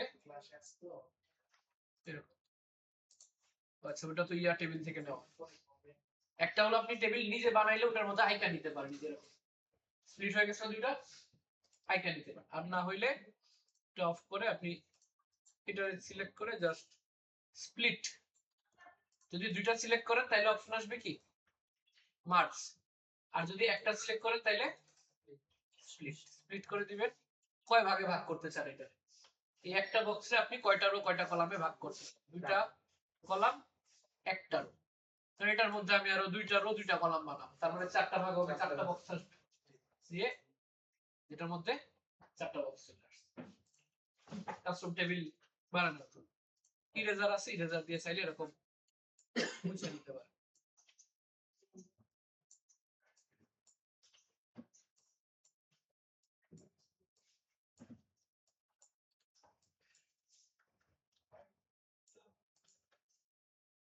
এরকম আঁকাআঁকি করতে পারে।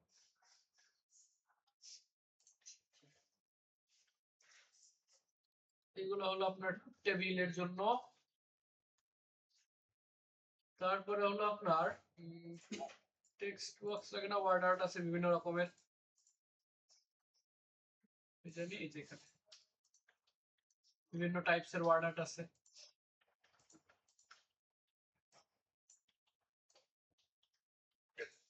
এগুলো বসাইতে পারেন হেডার বা হেডিং বা টাইটেলে। টেক্সট গুলো স্যার এই করা যায়। টেক্সট গুলো আপনি যে যে টেক্সটের জায়গায় দিয়ে দিবেন, ইওর টেক্সট হিয়ার না, এখানে মধ্যে আবার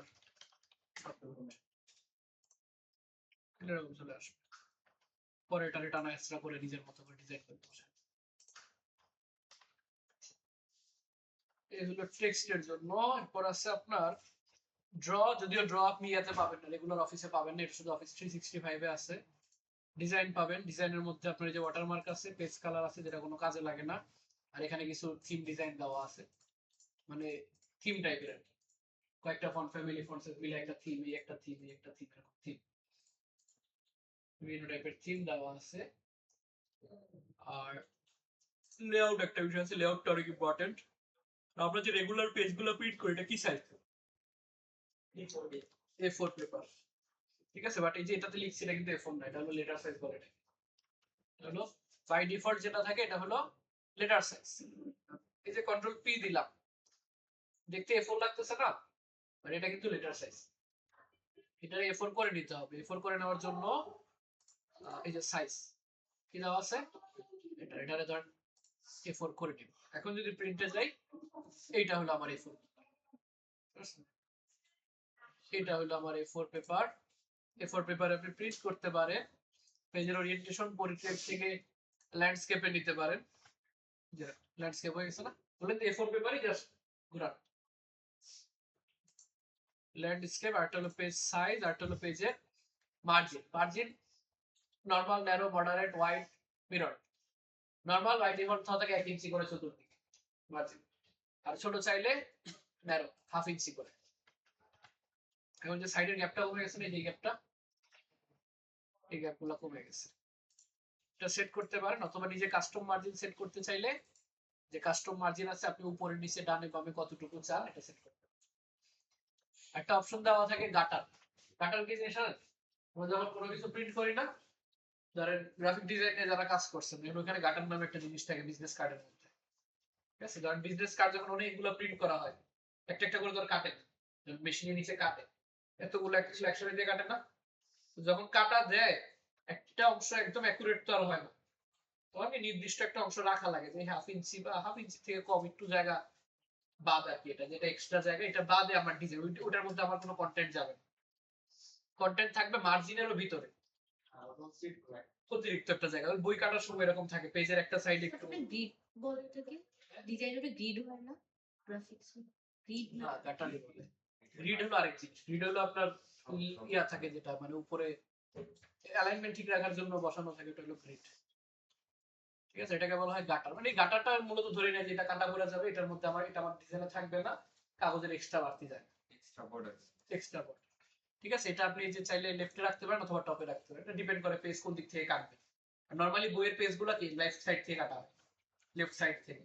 আবার অনেক সময় যে প্যাড বা বিজনেস কার্ড বানানো হয় ওগুলো কাটা হয় টপ সাইড থেকে। যদি এটাতে বিজনেস কার্ড বানায় না, তবে এগুলো যদি আপনি বাল্ক অ্যামাউন্টে প্রিন্ট করেন, যে 100 পেজ 200 পেজের একটা ডকুমেন্ট প্রিন্ট করবেন, পরে ওটার বাইন্ডিং করবেন, কাটা লাগবে তখন। ঠিক আছে, গাটার বাই ডিফল্ট 0 আছে, যদি বাড়াইতে চান দেখবেন ওই যে সাইড একটা এক্সট্রা স্পেস বাড়তেছে না, এটা মানে এটা আপনার পেজ সাইজ বাদে কাউন্ট হবে এতটুকু জায়গা। এই যে লেফট সাইড থেকে অথবা টপে চাইলে এই যে টপ সাইড থেকে।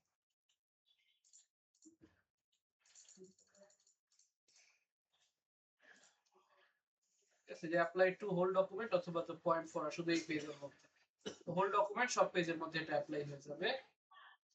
মার্জিন, তারপরে আছে আপনার কলামস, একটা অপশন আছে যদি আপনি মাল্টিপল কলামে লিখতে চান, যদি এরকম 2 কলাম করে দেন দেখবেন 2 কলাম হয়ে গেছে, 3 কলাম 3টা কলাম আলাদা আলাদা হয়ে গেছে, 1 কলাম দিলে একটা কলাম।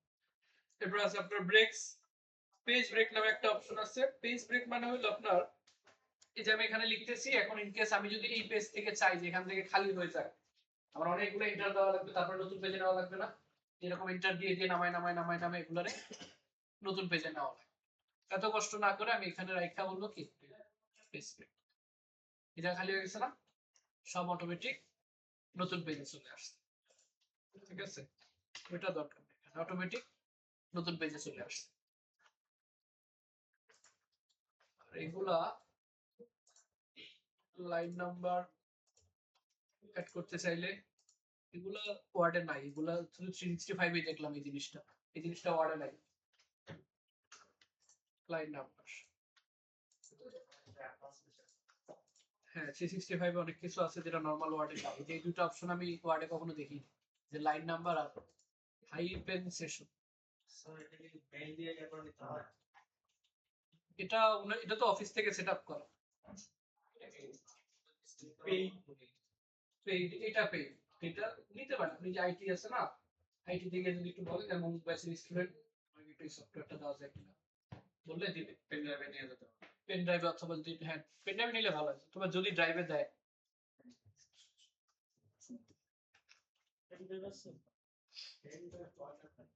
তবে রেগুলারটা ইউজ করাই ভালো, মানে 2016 অথবা 20-22 এগুলা ইউজ করা ভালো।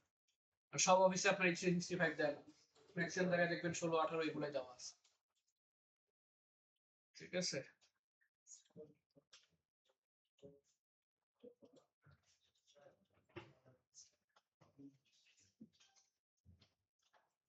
এটা হলো এক বিষয়। আরেকটা জিনিস আছে indent and spacing. Indent and spacing মানে হলো আমি সবকিছু সরাই দিলাম, মার্জিনটা চেপে গেছে, মার্জিন আর একটু বাড়াই দিই, নরমাল মার্জিন। ঠিক আছে, নরমাল মার্জিন পোর্ট্রেট, এরকম পেজ না। এখানে যখন আমরা লিখি কোনো কিছু, লরেন কই গেল, এই যে লরেন, একটা দুইটা তিনটা চারটা প্যারাগ্রাফ লিখলাম না, এটার মধ্যে আমরা একটা রুলার আছে বুঝছেন, রুলার এই ভিউতে গেলে পাবেন রুলারটা বাই ডিফল্ট থাকবে, রুলার আনতে হলে এখান থেকে রুলার নেবেন, অথবা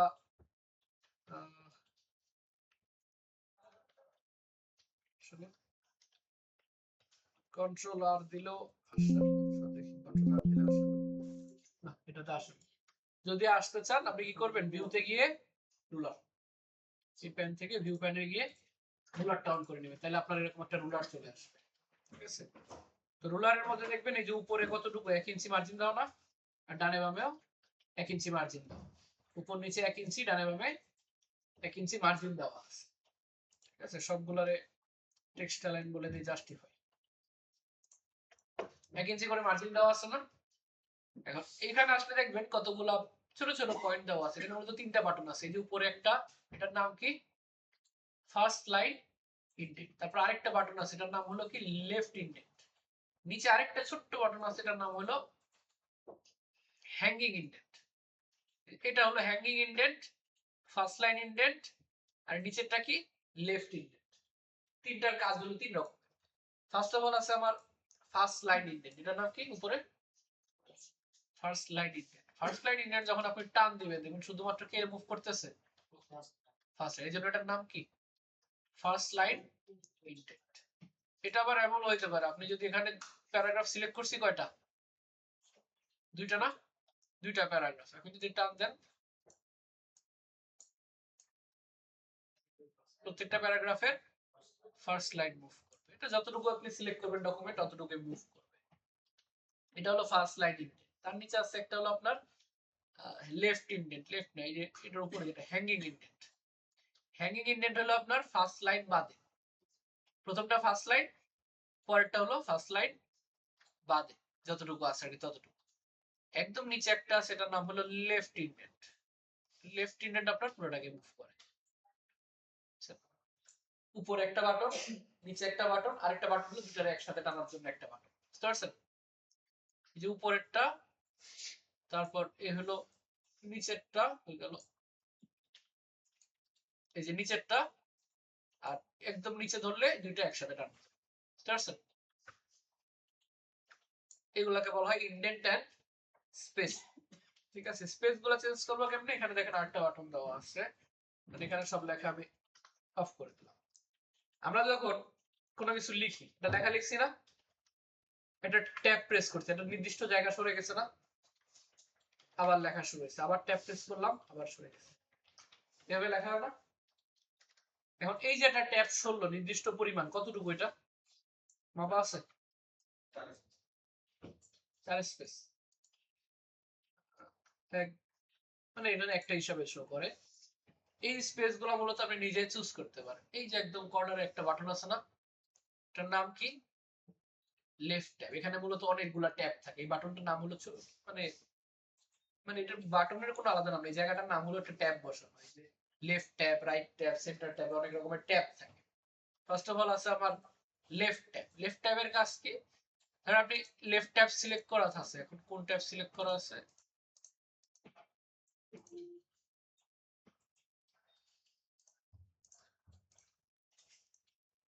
এটা লেফট ট্যাব সিলেক্ট করা না?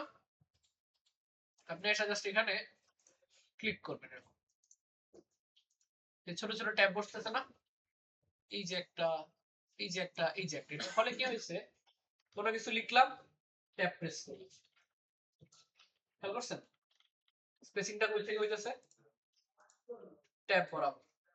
এই যে ট্যাব বরাবর, এই যে ট্যাব বরাবর, এই যে ট্যাব বরাবর, বুঝছেন না? মানে ট্যাব প্রেস করলে আমার কতটুকু জায়গা যাবে এটা আমি একটা অ্যালাইনমেন্ট করি। আমার যদি 2টা কলাম লাগে, আমার 2টা ট্যাব বসানো দরকার, তাহলে আগের ট্যাবগুলো রিমুভ করতে হবে না? এটাকে ধরে হালকা করে টান দিবেন, এই যে ধরে টান দিবেন, চলে যাবে। চলে গেছে না?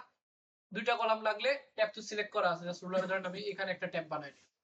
এখানে আমি কিছু লেখা লিখলাম, এখানে কিছু মনে করেন যে ওই ইয়ে লেখে না যে নেম, তারপরে ফাদার্স নেম লাগে না, ফাদার্স নেম, তারপরে মাদার্স নেম, এরকম এই প্রসেস এরকম করে করা হয়। আর যদি আরো বেশি লাগে তখন আবার একটু বেশি বসানো হয়, তখন নেমের পরে এখানে একটা কলম দিলেন, আর এখান থেকে নেম শুরু হবে। যে নেম কোলন, এখানে একটা কোলন, এখান থেকে আপনার নেম, অন্য একটা কিছু লিখে আবার একটা কোলন, তারপরে নেম। এই প্রসেস লেখা, এই প্রসেসে লেখা হয়। এগুলো হলো লেফট ট্যাব। এগুলোর কি বলা হয়? কি বলা হয়? Left tab. লেফট ট্যাব কেন বলা হয়? লেফট থেকে অ্যালাইন করতেছে, গুড। তাহলে এখানে আমি একটা ট্যাব বসাইলাম। এই যে আমি ট্যাব দিয়ে এখান থেকে লেখা শুরু করব, ট্যাবটা আমার লেখার কোন সাইডে আছে? লেফট সাইডে না? এই লেফট সাইডে আছে, লেফট থেকে শুরু, এই জন্য এটাকে বলা হয় লেফট ট্যাব। তাহলে রাইট ট্যাবে কি হবে? এটা হলো সেন্টার ট্যাব, এটার নাম কি? Centre tab. এর সেন্টারের মতো দেখা যায়। সেন্টার ট্যাব দিলে যেটা হবে, ধরো একটা ট্যাব বসাই নিলাম, এখানে কিছু লিখলাম, ট্যাব দিয়ে আবার কিছু লিখলাম, খেয়াল করছেন? ট্যাবটা আমার লেখার কোন সাইডে আছে? মাঝখানে না?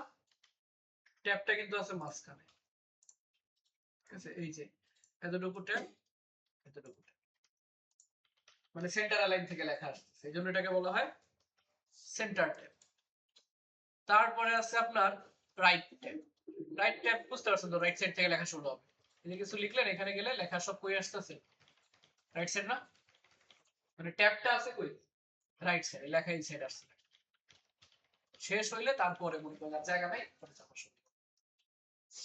এটা হলো আমার রাইট ট্যাব। তারপর আছে আমার, এটাকে বলা হয় কি ট্যাব, কি বলে, এটার নাম কি? ডেসিমাল। ডেসিমাল মানে কি? ডেসিমাল মানে কি? দশমিক। দশমিক। ডেসিমাল মানে কি? ওই ডেসিমাল। ডেসিমাল মানে কি? দশমিক। দশমিকটা মূলত নাম্বারের ক্ষেত্রে ইউজ করা হয়। যদি এখানে একটা পয়েন্ট বসবে না, এখন আমি এখানে কিছু লিখলাম, মনে করেন 10 দশমিক কিছু লিখছি না, এন্টার দিয়ে আবার ট্যাব দিয়ে যদি আমি লিখি যে এত দশমিক এত, বুঝতে পারছেন? এত দশমিক এত। আমার আগের সংখ্যা কম বেশি আছে, পরের সংখ্যা কম বেশি আছে, বাট দশমিক কিন্তু সব এক লাইন। দশমিক গুলা কিন্তু এক লাইন, এই যে দশমিক গুলা সব এক লাইন না? ট্যাব বলা, এটাকে বলা হয় decimal tab. Left tab, right tab, centre tab, decimal tab. আরেকটা আছে আমার, এটা কোনো ট্যাব না, এটা মনে করেন যে আমার বার ট্যাব, মানে লেফটও না রাইটও না, এটা হলো জাস্ট নরমালি ইয়ে বানানোর জন্য। ধরেন এই বানাইছি না, এর বরাবর একটা পুরো লাইন চলে আসছে।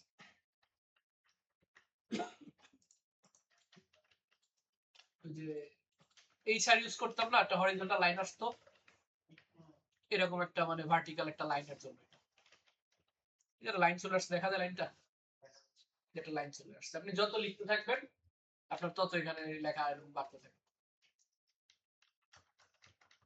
মানে লাইনটা ওইরকম বড় হতে থাকবে। এটাকে বলা হয় বার ট্যাব, ঠিক আছে? আর এরপরে এগুলা হলো আমার ওই যে ইন্ডেন্ট। ইন্ডেন্ট বসানোর জন্য, ইন্ডেন্ট মূলত এখান থেকে না বসাই, যেগুলা যে ইন্ডেন্ট আছে না, এই যে 3টা ইন্ডেন্ট, এটা হলো যে কোনটা শেষে, শেষেরটাও একটা ইন্ডেন্ট, এটা হলো আমার রাইট সাইড থেকে, এই সাইড থেকে মার্জিন কমাইতে পারি। তাহলে কারণ এখান থেকে লেখা নিয়ে যেখানে লেখা বসাই, এই সাইড থেকে কমানো পারবো।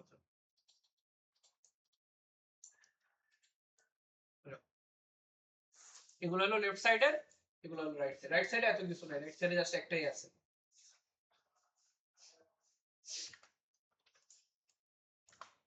এগুলো মূলত হলো আপনার রুলারের কাজ, সেগুলো হলো রুলারের কাজ। ইনসার্ট, ড্র, লেআউট, এই যে এগুলো ইন্ডেন্ট। এই যে ইন্ডেন্ট এখান থেকে বসাইতে পারেন, অথবা এই যে এখান থেকে মান বসায়, ঠিক আছে? মান বসায় দিয়ে, আরেকটা কই যেন হাইপার লিংক ছিল, হাইপার লিংকের জন্য যেখানে লিংক দেওয়া আছে এখান থেকে হাইপার লিংক অ্যাড করতে পারেন। এটা লেখা লিখে এটা হাইপার লিংক অ্যাড করতে চাইলে সিলেক্ট করে লিংক, এখানে মনে করেন যে এই লিংকে যাইতে চাই, ওই লিংকটা এখানে বসায় দিবেন।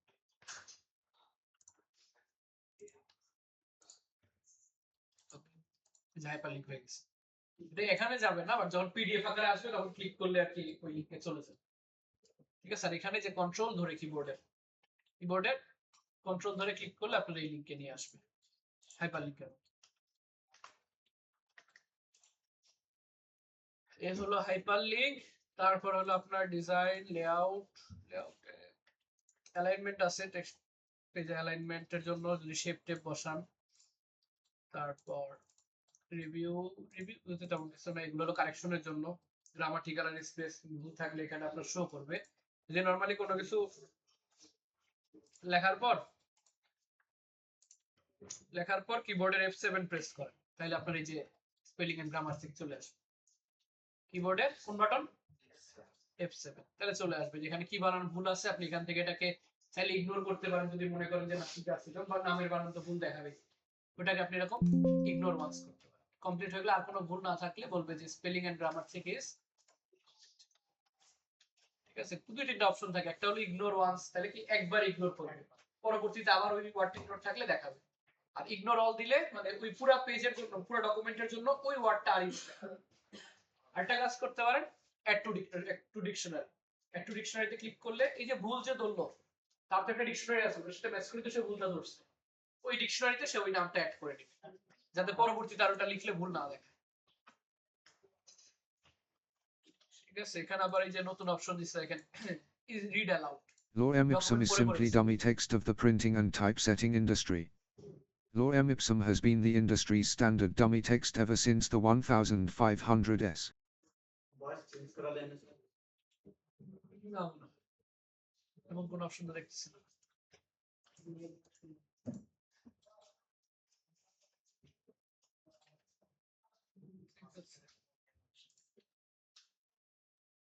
আর ভিউ এর মধ্যে আপনার এই যে নিচে তিনটা লেআউট দেওয়া আছে না, এই যে ওয়েব লেআউট, আর একটা হলো প্রিন্ট লেআউট, আর একটা হলো কি লেআউট, রিড মোড।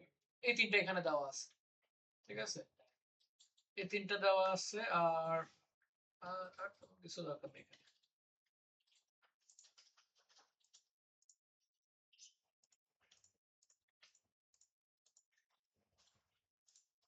ঠিক আছে, একটা জিনিস আছে ম্যাক্রো, এটা ইম্পর্টেন্ট। ম্যাক্রো বানানোর জন্য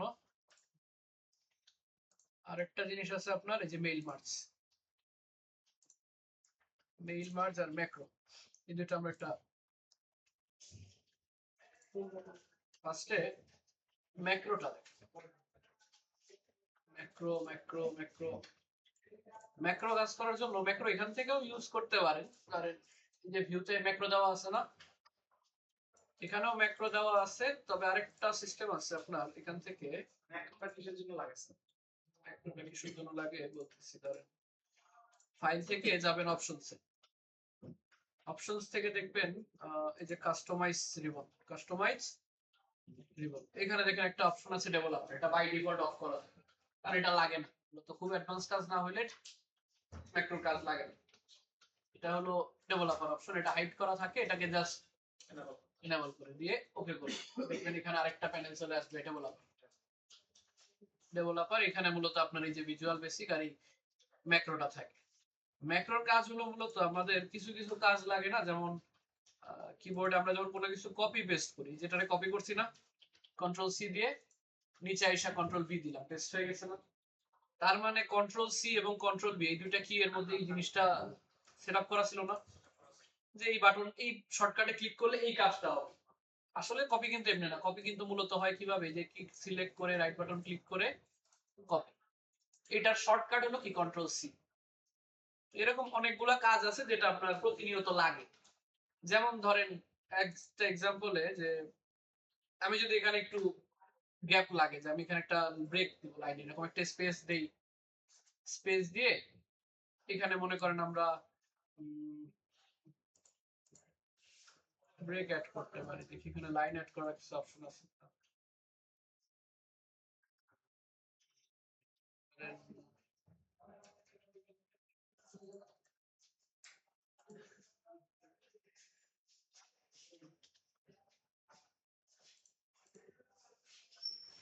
হ্যাঁ, পেজ ব্রেকের একটা অপশন আছে 365 এ কুইট।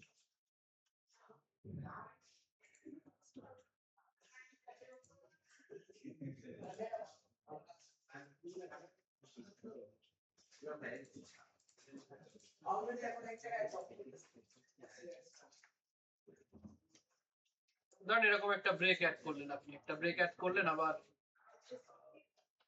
একটু লেখার মধ্যে কিছু ডিজাইন দিলেন,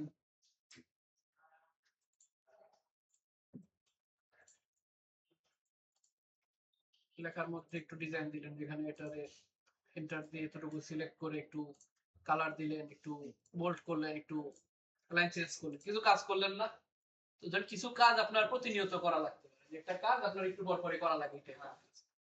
তো এটা যদি আপনি একটা শর্টকাটে সেভ করে রাখতে পারেন তাহলে সুবিধা। এটার জন্যই মূলত ম্যাক্রো ইউজ হয়, কোনো কাজকে একটা শর্টকাটের মধ্যে সেট করবে। তো সেট করার জন্য আপনার ফার্স্ট অফ অল ওই কাজটা রেকর্ড করা লাগবে, যে আমি কি কাজটা করবো একবার রেকর্ড করে নিয়ে পরে ভিডিও প্লেয়ারের মতো জাস্ট প্লে করবো, ওই কাজটা হইতে থাকে। যে ফটোশপে প্রিসেট থাকে না, প্রিসেট থাকে, অনেকগুলো কাজ সেট করা থাকে। ধরেন একটা ছবি এডিট করবেন, আপনার কালার চেঞ্জ করা লাগে, কালার গ্রেড চেঞ্জ করা লাগে, একটু ব্রাইটনেস কমানো বাড়ানো লাগে, একটু কন্ট্রাস্ট কমানো বাড়ানো লাগে, সবগুলো একটা বাটনে সেট করে রাখে প্রিসেটের মধ্যে, ওই প্রিসেটটাকে অন করে দেয়, সব কাজ একদম। এটাও কিছুটা সেম ওই রকম, যে অনেকগুলো কাজ আপনি সেট করে রাখলেন, যখন অন করবেন ওই কাজগুলো হয়ে যাবে। তো ম্যাক্রো রেকর্ড করার জন্য নরমালি যে রেকর্ড ম্যাক্রো একটা বাটন আছে, এটাতে ক্লিক করবেন, এখানে একটা অপশন আসবে কি ম্যাক্রো, এটা যে ম্যাক্রোটা বানাইতেছেন কি টাইপের ম্যাক্রো। ধরেন আমি এটার একটু লেখা ডিজাইন করবো, এটার নাম দিলাম আমি ডিজাইন টেক্সট। এটারে আপনি একটা বাটনে অ্যাড করতে পারেন অথবা একটা কিবোর্ডের শর্টকাট।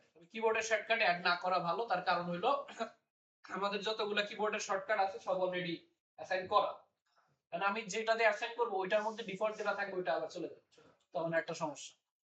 কারণ আপনি এখানে যদি কিবোর্ড সিলেক্ট করেন,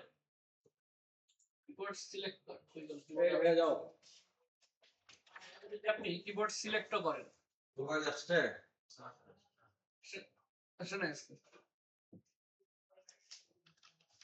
তাহলে শেয়ারের দায়িত্ব পালন করে কে? সাকিব কই? ভোট করে আসে নাই? ঠিক আছে। এই আবির ভাই, আমি তো বের হচ্ছি, আমার কোন দরকার আছে? এখান থেকে কিবোর্ড ইনভ্যালিড প্রসিডিউর নেমটা একটা অর্ডার রাখি, ডিজাইন টেক্সট এরকম দিলাম কিবোর্ড। কিবোর্ড থেকে আপনি যেটাই দিবেন দেখেন কারেন্টলি অ্যাসাইন, তার মানে এটা অলরেডি অ্যাসাইন করা আছে। যে edit copy, control B edit paste, control, দেখেন প্রত্যেকটা কিন্তু অলরেডি অ্যাসাইন করা। Hanging indent, indent ratio, underline, control G go to replace, control J justify করা, অ্যাসাইন করা না।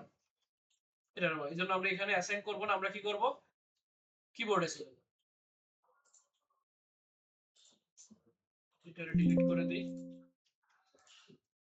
Record macro to a button, এটার নাম দিলাম design text, assign to a button. এই যে একটা button, normal new macro design text, first normal ম্যাক্রোটা নিউ ম্যাক্রো নাম দিছি কি ডিজাইন টেক্সট দিয়ে বললাম ওকে। এই যে একটা রেকর্ড বাটন চলতেছে না, তার মানে এখন আপনি যা যা করতেছেন এটা একটা রেকর্ডিং এর মধ্যে চলে আসছে, কিছুটা স্ক্রিন রেকর্ডের মধ্যে। আপনি টেন ডট দিয়ে একটা লেখা সিলেক্ট করছেন, সিলেক্ট করে মনে করেন এটার একটু কালার দিয়েছেন, বোল্ড বানাইছেন, এটার দিয়ে এটার আবার একটু সেন্টার অ্যালাইনমেন্টে নিয়ে আসছেন, ফন্ট সাইজ একটু বাড়াইছেন, এরকম না। এবার আমি এখানে গিয়ে কি করব, স্টপ রেকর্ড, রেকর্ড স্টপ।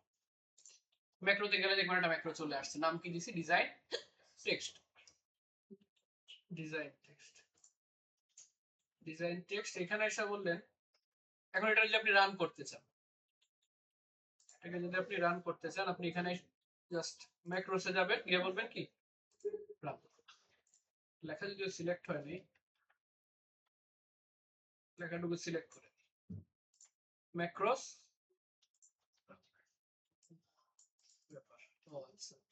লেখা সিলেক্টের ক্ষেত্রে তো আবার কাজ করে না, কারণ আপনি এখানে লেখা সিলেক্ট করে দিচ্ছেন না ম্যানুয়ালি, এখানে সে ওই জায়গায় লেখাটা পাইতেছে, এই টাইপের কাজে ইউজ করতে পারবেন। স্পেস পর্যন্ত আসছে, লেখা সিলেক্ট হয়। আমরা যেটা করতে পারি, ধরেন স্পেস নেওয়া, তারপরে এই টাইপের কাজ হতে পারে। ধরেন যে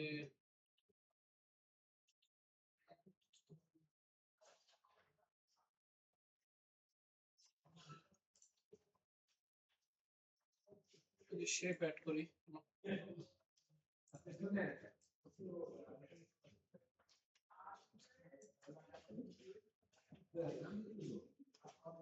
ডেভেলপার ম্যাক্রো সেটা ডিলিট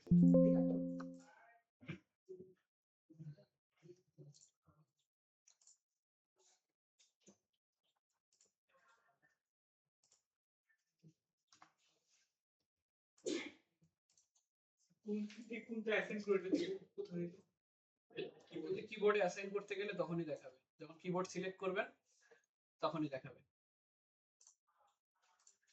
স্টপ। আর ম্যাক্রোর আরেকটা বিষয় হলো যে ম্যাক্রো দিয়ে যেটা করবেন ওটা আপনি আনডু করতে পারবেন না কন্ট্রোল সেট দিয়ে। করা যাবে না? নরমালি আপনি এটা এন্টার দিয়েছেন কন্ট্রোল জেড দিয়েছেন ব্যাকে চলে গেছে না, বাট যদি এটা আমি ম্যাক্রো দিয়ে আনতাম তাহলে ওটা কন্ট্রোল জেড দিয়ে আর ব্যাকে নেওয়া যায় না, কারণ এখানে তো অনেকগুলো প্রসেস একটা প্যাকেজের মধ্যে চলে আসছে, ওটা পুরোটা এক্সিকিউট হয়ে গেছে একবারে। এগুলো প্রসেস থাকে ম্যাক্রোস এই যে একটা লাইন চলে আসছে না নিচে,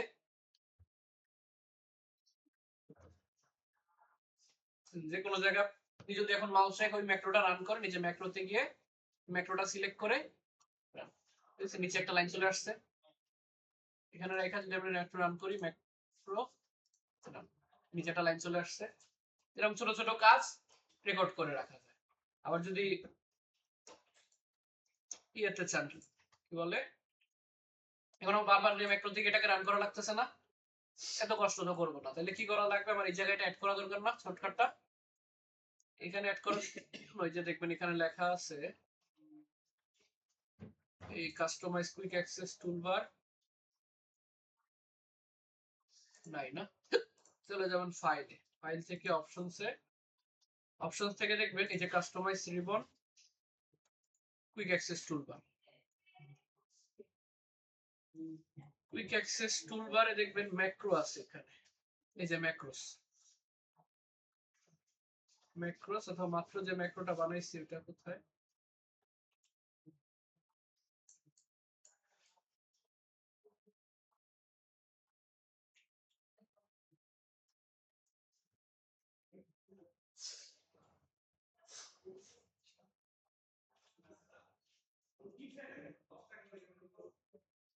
স্পেসিফিক ম্যাক্রোটা আসলে ম্যাক্রো এখানে অ্যাড করে দিই।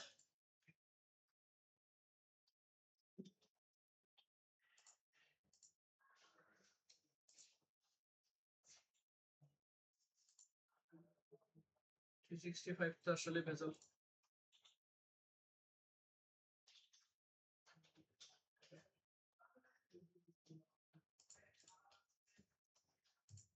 এই যে ম্যাক্রোস, এই ম্যাক্রোটারে আমরা এখানে অ্যাড করে দিই। এই যে নতুন একটা বাটন চলে আসছে না, যেখানে আপনার দরকার হবে যে মাউস রেখা, মাউস রেখা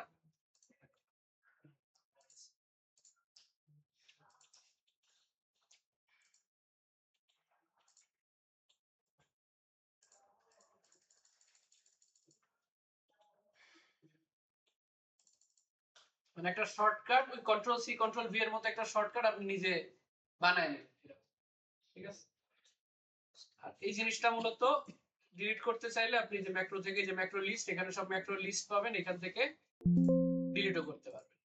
আর ম্যাক্রো গুলা মূলত তৈরি হয় আপনার ইয়ে দিয়ে, ভিজুয়াল বেসিক দিয়ে, এটা একটা কোড, এটা একটা ল্যাঙ্গুয়েজ, এটার নাম হলো ভিবিএ কোড, সেটার নাম হলো VBA code.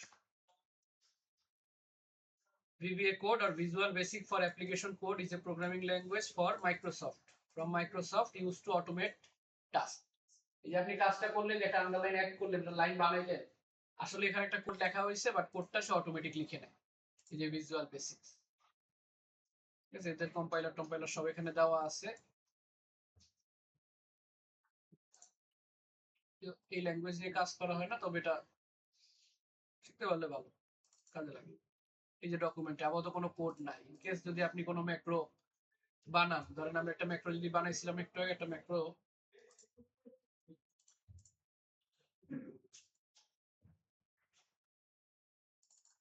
যে লেখা কপি করে এখানে বসাই নিলাম, এখানে যে একটা ম্যাক্রো নেই, রেকর্ড ম্যাক্রো বাটন,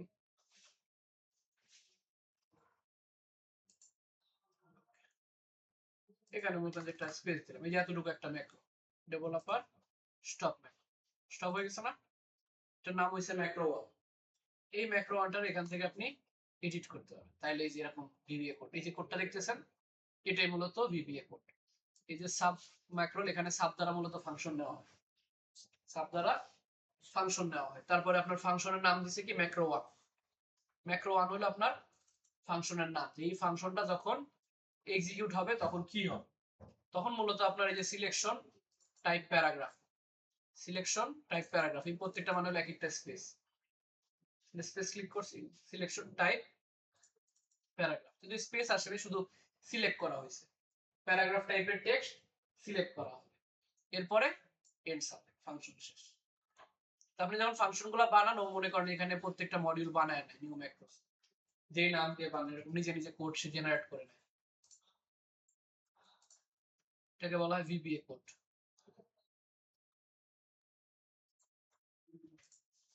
ঠিক আছে, এখান থেকে ডিলিট করে দিবেন, দেখবেন ভিবিএ কোডে চলে গেছে। ভিবিএ কোড মডিউলস নাই। প্রত্যেকটা ম্যাক্রোর জন্য সে নিজে নিজে ফাংশন তৈরি করে। এই বাটনে ক্লিক করলে এই ম্যাক্রোটি যখন অ্যাক্টিভ হবে তখন এই ফাংশনটা রান হবে, এই ম্যাক্রোটা যখন ক্লিক করবে তখন এই ফাংশনটা রান হবে, কিছুটা এরকম। এগুলা যদি আসবে না আপনাদের, এগুলা জাস্ট আপনাদের জানাতে হবে, ঠিক আছে? আসার জন্য যেগুলো লাগবে এটা আপনাদের ক্লাসের প্রথম 30 মিনিটস দেখলে হবে, প্রথম 30 মিনিট দেখলে হবে। এরপরে যেটা আপনার লাগে সেটা হলো কি আপনার মেইল মার্চ। মেইল পরীক্ষার জন্য লাগে না, ওয়ার্ডে মেইল মার্চ করাতে, মেইল মার্চ করতে পারেন? জি স্যার। স্যার আমাদের যে জিমেইলে লগইন করতে বলছিলেন, মেইল যায় কিনা দেখতে। মেইল মার্চের জন্য আপনার ফার্স্ট অফ অল একটা ডকুমেন্ট লাগে। ধরেন আমরা একটা দামি অ্যাপ্লিকেশন,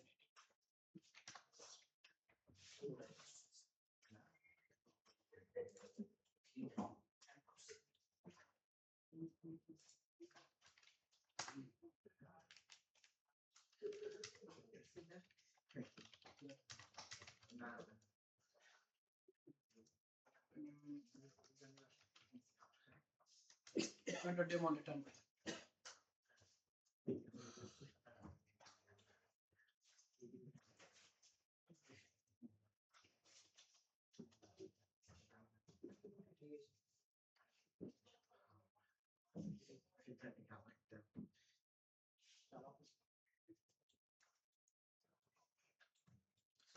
ডেমো লেটার। এই যে একটা লেটার দিছেন এখানে,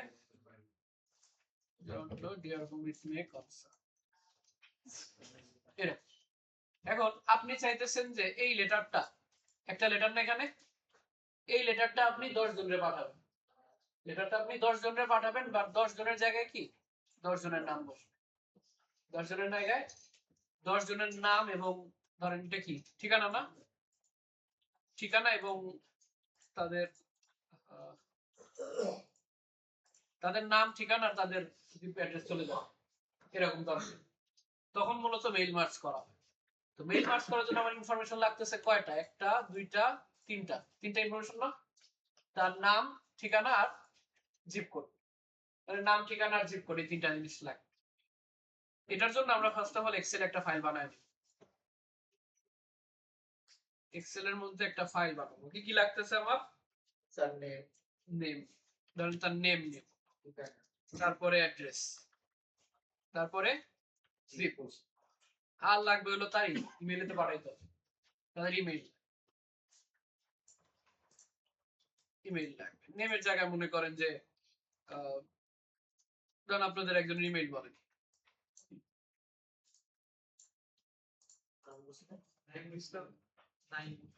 নাইমুল ইসলাম PR, ঠিক আছে? বানান ভুল হলে বলবেন।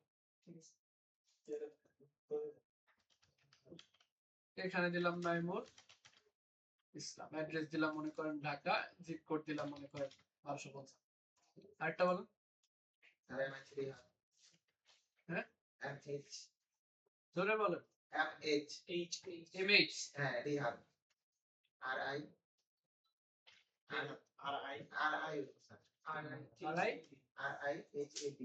HAB, E রিহাট, জি স্যার 2@gmail.com 2,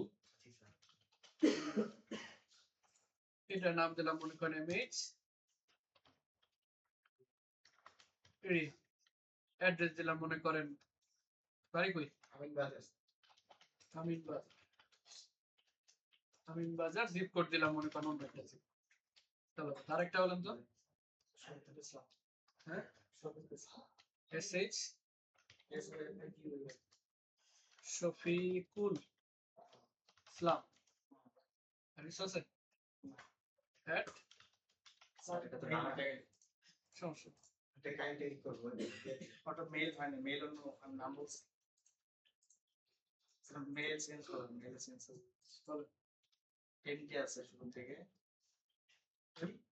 এমডি ডট আছে, ডট এমডি ডট শফিকুলের পর আছে এখন 612 শফিকুল 672 ইসলাম @shop.com, ঠিক আছে। শফিকুল ভুটান তো জানি রংপুর লার্নিং জানি এখানে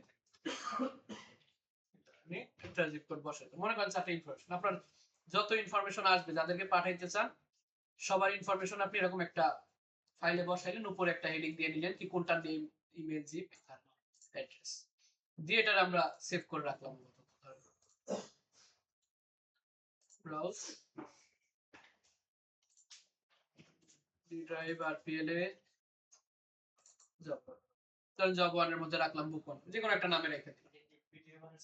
না Excel file, normally Excel file, Excel ফাইলে সেভ হইছে না, এটার কাজ সেটা হলো জাস্ট আমার ডাটাটা রাখলাম ডাটার মধ্যে। এরপর আপনি এখানে এসে করবেন কি মেইলিং এ যাবেন, এই যে স্টার্ট মেইল মার্কস, এখান থেকে আমি এটাকে কি পাঠাবো, আমি এখানে ইমেইলে পাঠাবো, ইমেইল করবো না, ইমেইল মেসেজ, ইমেইল ফরম্যাটে চলে আসছে না। এখান থেকে নেমের জায়গায় নেম বসবে, যার যার নেম বসার কথা না, একটু জুম করে নিলাম। এই পাশে দেখবেন লেখা আছে সিলেক্ট রিসিপিয়েন্ট, এখান থেকে বলবেন ইউজ এক্সিস্টিং লিস্ট আছে না আমার করা, এখান থেকে জাস্ট এক্সেল ফাইলটা ধরাই দিলাম। এখানে একটা অপশন আসে, এটা তো ইয়াতে 365 আসবে, এখানে সিলেক্ট করতে বলে কোথা থেকে দিবেন, তো এখানে আপনি সিলেক্ট করে দিবেন যে আমি এক্সেল ফাইল সিলেক্ট করব, এক্সেল এসএক্স সিলেক্ট করে দিলে এরকম সিলেক্ট অপশন আসবে, এখান থেকে আপনি আরপিএল জব 1 এই যে এক্সেল ফাইল এখান থেকে বলবেন first row and first column contain column header, এটা কখন সিলেক্ট করবেন যখন আপনি ফার্স্টে টাইটেল দিবেন। কারণ আমার যে এক্সেল ফাইলটা প্রথমে টাইটেল দিয়ে দিছি না যে এটা আমার নেম, এটা আমার ইমেইল, এটা আমার জিপ অ্যাড্রেস, এটা যদি থাকে এটা তাকে বলে দিতে হবে যে ভাই প্রথমটা তাহলে ইগনোর করে, নাহলে সে প্রথমটার একটা ডাটা হিসেবে ধরে নিবে, এটা চেক মার্ক করলে প্রথমটা সে ডাটা হিসেবে ধরবে, সে বুঝবে প্রথমটা হলো আমার হেডিং, পরের গুলো হলো আমার ডাটা, আর যে শীটে আছে ওটা ছিল শীট 1 ছিল, এটা সিলেক্ট করে নিন। স্যার লিংকগুলো যদি না দেই, না দিলে এটা চেক মার্ক করবেন না, ঠিক আছে, না দিলে দেওয়া ভালো, দিলে বুঝতে সুবিধা হয়, না দিলে আপনি খুঁজে পাবেন আমরা না দিয়ে একটা করছিলাম, ঠিক আছে। দিয়ে এখানে বললাম ওকে, এটা যখন ওকে দিবেন দেখবেন আপনার এই যে ইনসার্ট মার্কস ফিল্ড, এখানে কিন্তু ফিল্ড গুলো চলে আসবে, ওই যে ওখানে যে নাম দিছেন না যে ফিল্ডগুলো আমরা ইউজ ফিল্ড গুলো দিচ্ছেন চলে আসবে। এডিটিং এর তো এখন মনে করেন নেমের জায়গায় কি বসবে, নেমের জায়গায় নেম, তারপর অ্যাড্রেসের জায়গায় অ্যাড্রেস, জিপের জায়গায় হিডিং গুলো বুঝতেছে লিংক গুলো এখানে বসছে, আর কিছু লাগবে, ইমেল তো এখানে বলবে, ইমেলে যদি বসাইতে চান যে ইওর ইমেইল, তার ইমেইলটাই যেখানে সিনসিয়ারলি নেম বসবে না, তার নেম নিচে মনে করেন যে তার ইমেইলটা নেম আর email। এখন তো কোনো ইনফরমেশন দেখাইতেছে না, এখন আপনি যাবেন কোথায়, যেখানে দেখবেন লেখা আছে প্রিভিউ রেজাল্ট, প্রিভিউ দেখেন রেজাল্ট চলে আসছে, নাইমুল ঢাকা 1255, তারপরে এমডি রিহাদ আমিন বাজার এত, তারপর শফিকুল ইসলাম ইলার্নিং 1870, না তিনটা ছিল, তিনটাই চলে আসছে। স্যার এর কোনো লিমিট আছে যতগুলো পাঠাতে না, পারবো, limited আনলিমিটেড?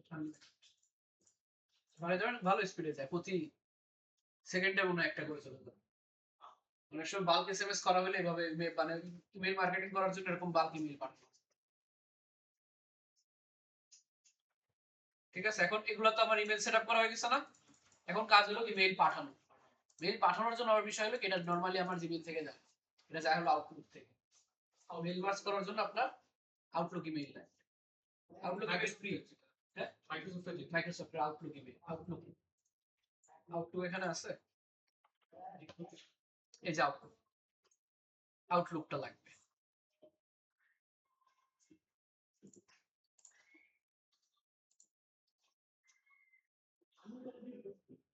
আসে না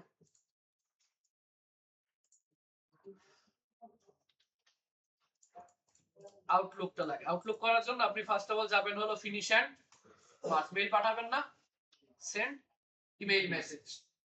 সেন্ড ইমেইল মেসেজে এখানে একটা কলাম সিলেক্ট করে দিবেন টু ইমেল। যেই কলামের মধ্যে একটা কলাম কিন্তু লাগবে, আপনি ইউজ করেন আর না করেন একটা কলাম লাগবে, কারণ এটা ছাড়া তো আপনি মেইল পাঠাতে পারবেন। এখান থেকে বলবেন ইমেইল।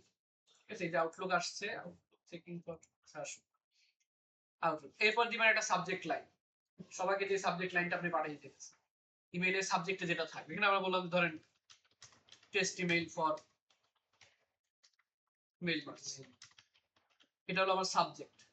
ঠিক আছে, যে আউটলুক চলে আসছে, আচ্ছা আপাতত লগ ইন নাই, আউটলুক চলে আসছে। এরপর হলো send record all mail format HTML থাকে। তাহলে আপনি এইচটিএমএল থাকলে কি আপনার মজার বিষয় হলো, এটা আপনি যে মেইল করছেন না, আপনি যদি এখানে ডিজাইন করেন, মেইলে কিন্তু ডিজাইন করা যায় না নরমালি, বাট এখানে যদি আপনি ডিজাইন করে দেন যে এতটুকু আমি একটু কালার দিব এরকম টেমপ্লেটের মতো, যে এতটুকু আমি একটু এই কালার রাখবো, এতটুকু একটু বোল্ড রাখবো, বা এটা একটু অন্য কালার হাইলাইট করে দিলাম, মানে আপনি এখানে যা দিবেন সেম ফরম্যাটে দেবেন মেইল। যদি ফন্ট ফ্যামিলিও দেন অন্য কোনো এরকম, এটা একটু এরকম to whom it's may concern, এই যে ফরম্যাট গুলো দেখছেন না, একদম সেম ফরম্যাটে যাবে। তাহলে কি করতে হবে, এইচটিএমএল এ করে কনভার্ট করে নেওয়া হবে। জিমেইল দিয়ে হবে, মানে মেইলটা যাবে আপনার জিমেইল থেকে আউটলুক হয়ে, বুঝতে পারছেন? ওখানে এইচটিএমএল সিলেক্ট করলে কি এই যে ফরম্যাটিংটা আছে না, সেম ফরম্যাটটা সে এইচটিএমএল এ কনভার্ট করে মেইলে পাঠায় দিবে। তাহলে ইউজার যে মানে যে মেইলটা পাবে সে সেম এই কালার, এই ফরম্যাট, এই ফন্ট ফ্যামিলি এরকম দেখতে পাবে। ঠিক আছে, mail links, mail merge, send email message, mail format, HTML, subject line দিলাম ধরেন test mail for mail merge. Mail merge send records to all. Current record দিলে শুধুমাত্র কি আউট করা আছে শফিকুল ইসলাম, শুধু ওনার কাছে যাবে। অল দিলে তিনজন আছে, তিনজনের কাছে যাবে। আর যদি স্পেসিফিক চান যে 4 থেকে 5, 4 নাম্বার থেকে 10, এই 10 জনের কাছে যাক সিরিয়াল নাম্বার অনুযায়ী, ওইভাবে যাবে। নাম্বারটা এখানে দেখতে পাবেন যে 3 এরকম। ধর এখানে বলেন 3 থেকে 5 পর্যন্ত আছে, এতটুকু পর্যন্ত যাক শুধু এরকম। ঠিক আছে, দিয়ে বলেন ওকে, হয়ে যাবে। আউটলুকে চলে আসবে আউটলুক সেটআপ করার জন্য। সেটআপ করা থাকলে তো আউটলুক দিয়ে চলে যাবে, সেটআপ না থাকলে সেটআপ করে নিতে হবে। যে ওয়েলকাম টু আউটলুক 2016, ওই যে ডিফল্ট যেটা আছে না ওটা থেকে এটা ইউজ করা ভালো, এটা তাড়াতাড়ি। ধর এটাতে বললাম নেক্সট, কি চাইছে যে Outlook connects an email to organisation, connect an email account, একটা ইমেইল অ্যাকাউন্ট আপনার কানেক্ট করা লাগবে এখানে। আর ওই ইমেইল অ্যাকাউন্টটাতে আপনার টু স্টেপ ভেরিফিকেশন অন থাকা লাগবে, না থাকলে সেটা কানেক্ট হবে না। কানেক্ট করার জন্য টু স্টেপ ভেরিফিকেশন অন থাকা লাগবে, যেটাই মানে এই কাজে ইউজ করবেন ওটাতে two step verification always on থাকা লাগবে। ঠিক আছে, Outlook also works with POP, IMF synchronisation আছে। বললেন নেক্সট, সি ইমেইল অ্যাকাউন্ট, আরটা আছে ম্যানুয়াল সেটআপ। হলো ম্যানুয়াল সেটআপ, আর একটা হলো আপনার ইমেইল অ্যাকাউন্ট দিয়ে সেটআপ। আমরা ইমেইল অ্যাকাউন্ট দিয়ে সেটআপ করে নিতে পারি। ধরেন এখানে আমার একটা ইমেইল অ্যাকাউন্ট দিয়ে দিই, আপনাদের মেইল দিয়েও হবে। জাস্ট কি করতে হবে, আগে আউটলুকটা অ্যাকাউন্ট খুলে নেবেন, আর ওই জিমেইল, যেই জিমেইলটা দিয়ে খুলছেন ওই জিমেইলটাতে টু স্টেপ ভেরিফিকেশন অন করে নেবেন। এখানে মনে করেন আমার আগের একটা মেইল,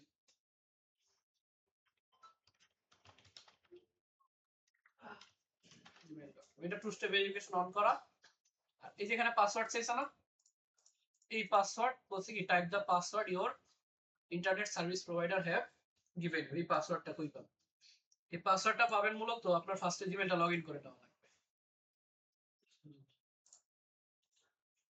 আর এই যে পাসওয়ার্ডটা জেনারেট করুন এখানে, এই পাসওয়ার্ডটা কিন্তু অনেক জায়গায় কাজে লাগে। ঠিক আছে, কোথায় কাজে লাগে, কারণ আমরা যে ইয়াটাই করি না, ওই মানে ডেভেলপমেন্টের সময় ফরগেট পাসওয়ার্ড দিলে মেইল আসে, জিমেইলে মেইল আসে না, যে ওটিপি আসে অথবা ওই যে লিংক আসে যে click this link to reset your password মেইলে। ওই যে অ্যাপস মেইলটা যাইতেছে কই থেকে, আপনার অ্যাপ থেকে অ্যাপ পাঠাইতেছে, বাট পাঠাইতেছে কি দিয়ে, আপনার জিমেইল দিয়ে পাঠাইতেছে না।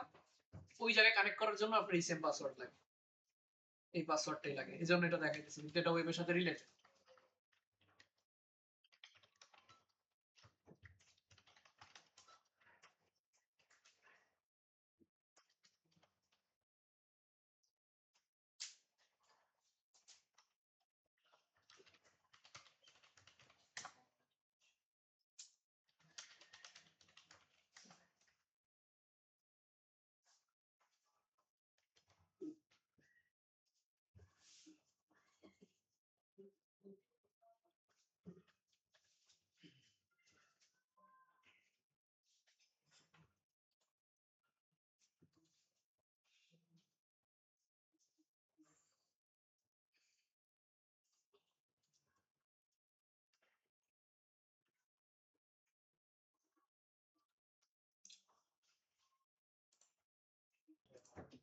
আবার দেখাচ্ছে এখান থেকে যাবেন হলো আপনার মাই অ্যাকাউন্টসে, যে ম্যানেজ ইওর গুগল অ্যাকাউন্ট, ঠিক আছে?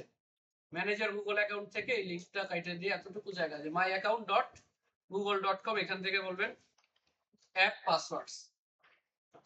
অ্যাপ পাসওয়ার্ডস আপনার লগইন করতে বলবে, এখান থেকে ওই জিমেইলটাতে আবার পাসওয়ার্ড দিয়ে লগইন করবেন।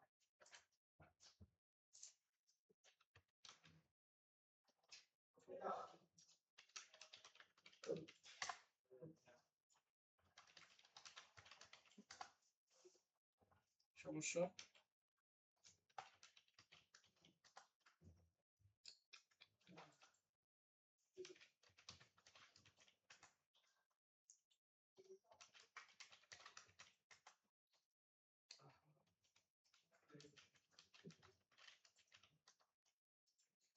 চারশো পাসওয়ার্ড দিয়ে পাসওয়ার্ড দিয়ে দিব না, স্যার তো চালা করলে চলছে। না আবার দিচ্ছি একটু পেয়ে দিচ্ছি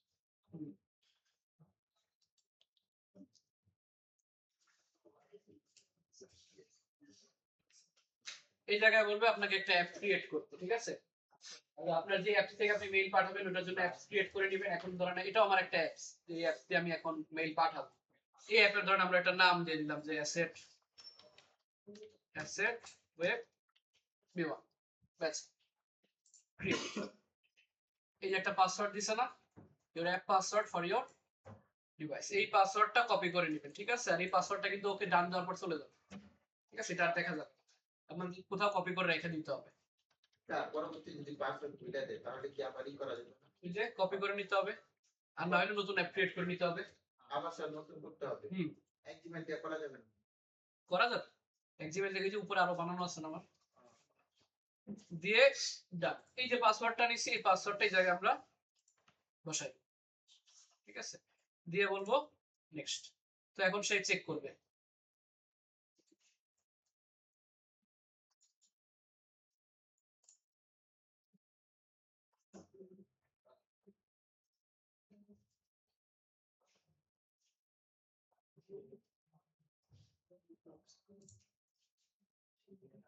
Authentication completed.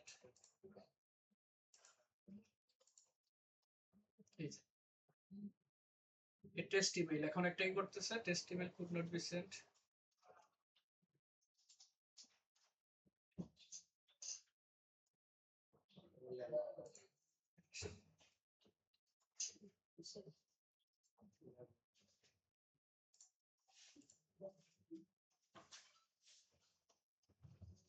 আচ্ছা দেখি এবার স্যার কি হবে send email message all records send করছেন এখান থেকে। এখন যদি আমার যে আউটলুক কোনটা ছিল, আউটলুক 2016,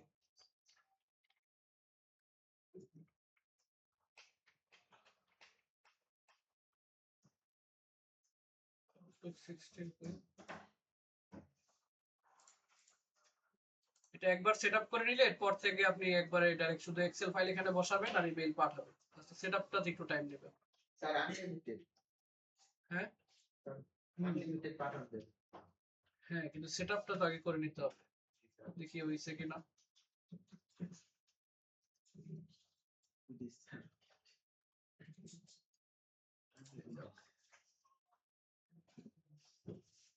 আউটলুক এই যে দেখেন আউটবক্সে কয়টা আছে? 6টা। ওই যে প্রথমে একবার চাপ দিয়েছিলাম তখন 3টা হইছে, আর এখন পরে 3টা।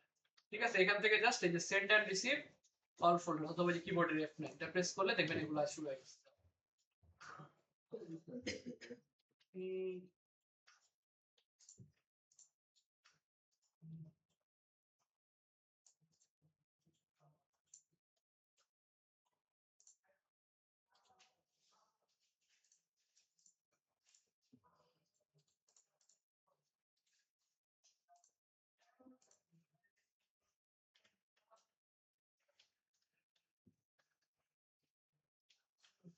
আমার মনে হয় নতুন ডিভাইস দেখে আগে অনেকগুলো কানেক্ট করা, এজন্য যে বারবার অথেন্টিকেশন দিতেছে।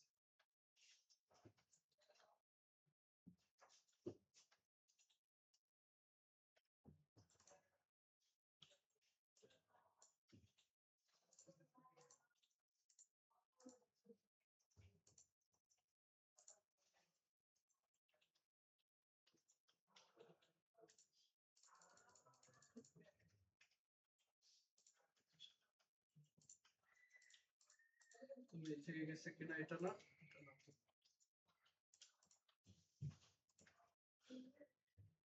এটা না। জিমেল লগ ইন করা নাই এখানে।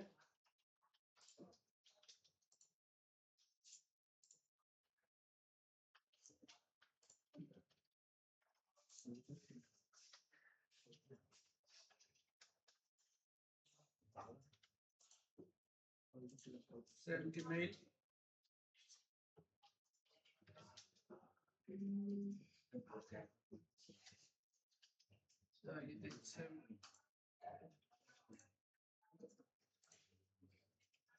একবার দিই এখান থেকে।